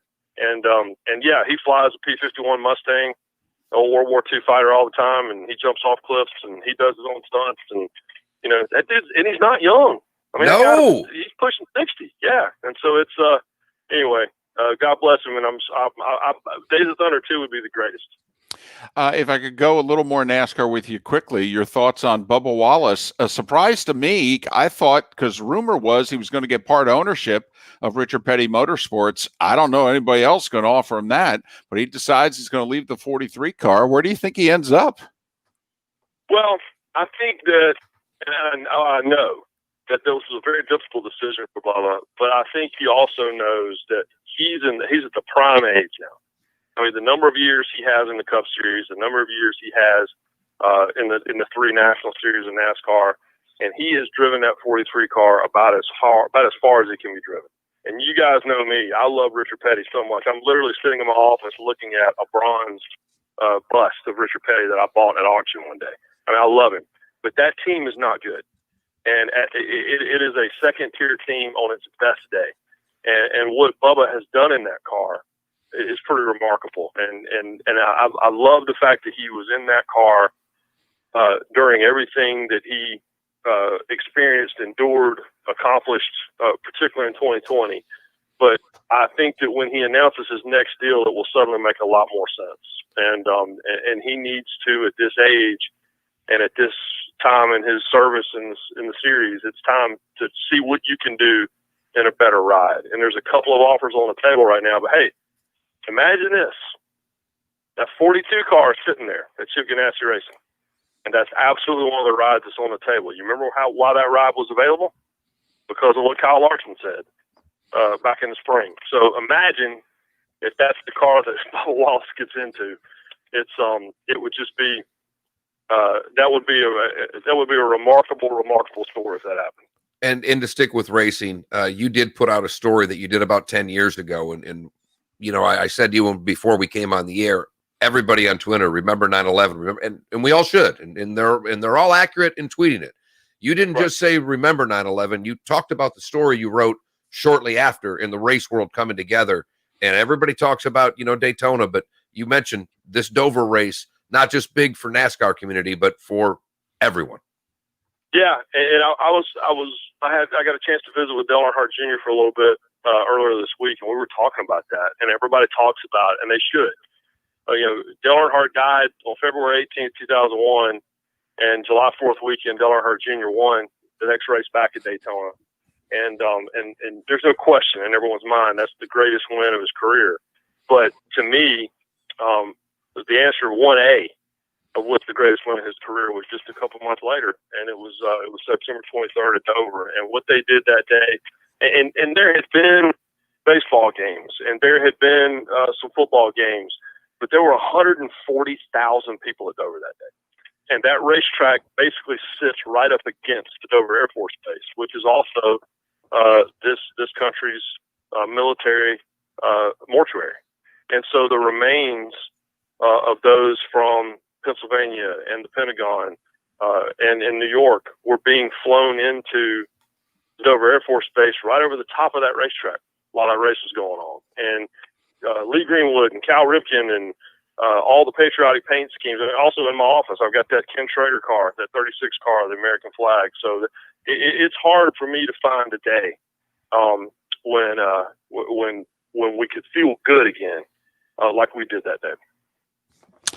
Ryan McGee has written a book, Sidelines and Bloodlines, A Father, His Sons, and Our Life in College Football, officially released Tuesday of next week. It's available now, barnesandnoble.com, amazon.com. Ryan, I'm lucky enough to travel the SEC. I've been asked a lot, what's the best place in the SEC? And I say, well, outside of a Saturday night in Death Valley, I love a Saturday afternoon in Knoxville. But it's been so long since Tennessee's been really good that people kind of look at me strange. Ryan, are we ever going to see Tennessee good in football again? Well, you sound like all my in-laws. All my wife. But no, it's the answer is yes. And I don't know that Jeremy Pruitt is the guy who will stay in Knoxville for 20 years and win national championships. But here in year 3, I'm pretty confident that he's the guy that can lay the foundation for Tennessee to return back to what it was. But yeah, and it's funny. People say that too about the Tennessee-Alabama rivalry. And it's been X number of years since Tennessee beat Alabama, so it's not really a rivalry. Yeah, it is. They've been playing since the 1890s. And if you study that series, and what we did last year with the 150th anniversary of college football, it's a streaky series anyway. So a program like a Nebraska, like a Michigan, like a Tennessee, they're all working so hard to get back to where they were in the 90s, and they can do it. And I think Pruitt is now that he's figured out how to be a CEO in addition to being a football coach. And, knock on wood, I'm not the biggest Phil Fulmer guy in the world, but Phil Fulmer has stayed out of Pruitt's way and let him do what he needs to do, which I didn't know that he was capable of doing that. So yeah, they can get there. But yeah, win or lose, anybody who experiences Neyland Stadium, whether you're walking around campus or whether you're riding in on a boat in the Vol Navy, if you don't like that, then I'm sure you can go watch a soccer game in Russia. When, if we have an SEC championship game, Ryan, who's playing in it?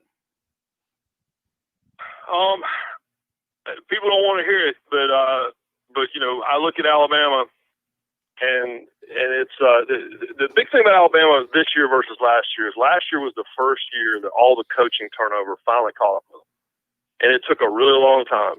But like game of 10 and 11 last year, they got like substitution infractions and just sloppy penalties, and it was the first time I felt like the wear and tear of the revolving door of coaches. And this year they kind of kept that door stopped.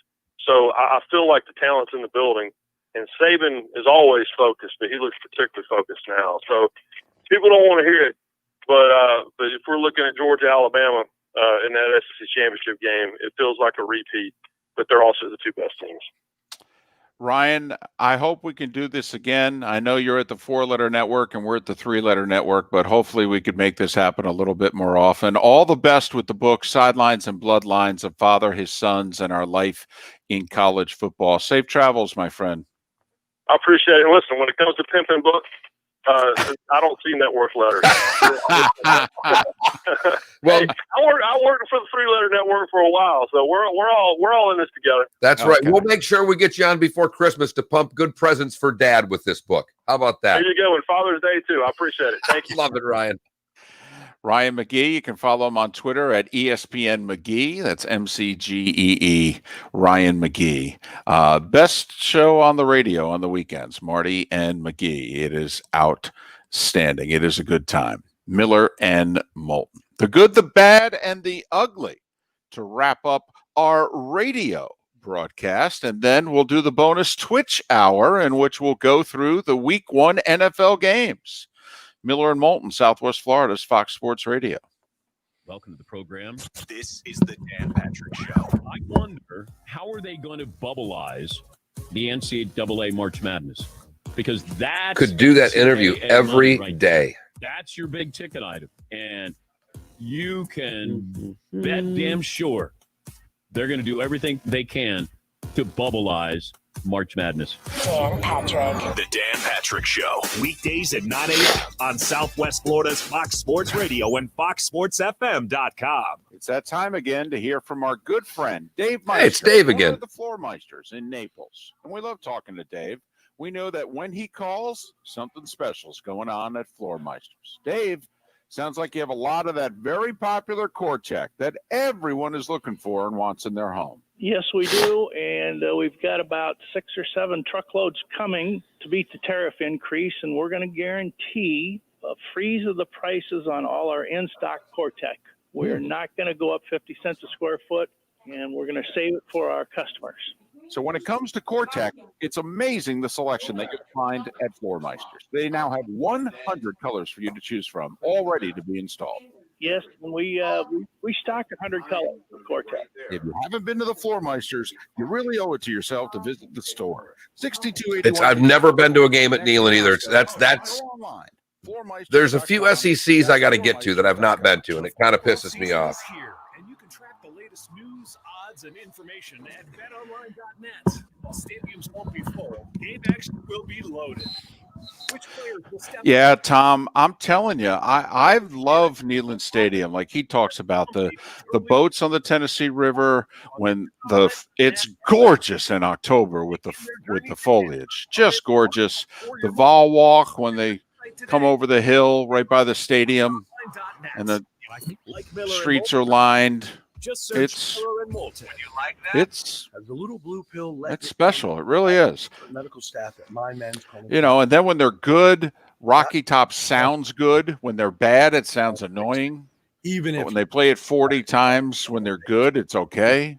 Studies have shown that we offer the most effective non-surgical treatments for ED, even if you have. Well, Tom, you got to go to a night game. Really no An afternoon game is nothing special. A night game is awesome. Here's wow. We at mymensclinic.com have helped thousands of men just like you. Awesome. It's more nationally. We can make one simple guarantee, and we do. Yes, it is. And it was only good for a half for me. And it was still awesome. First appointment. That appointment is free.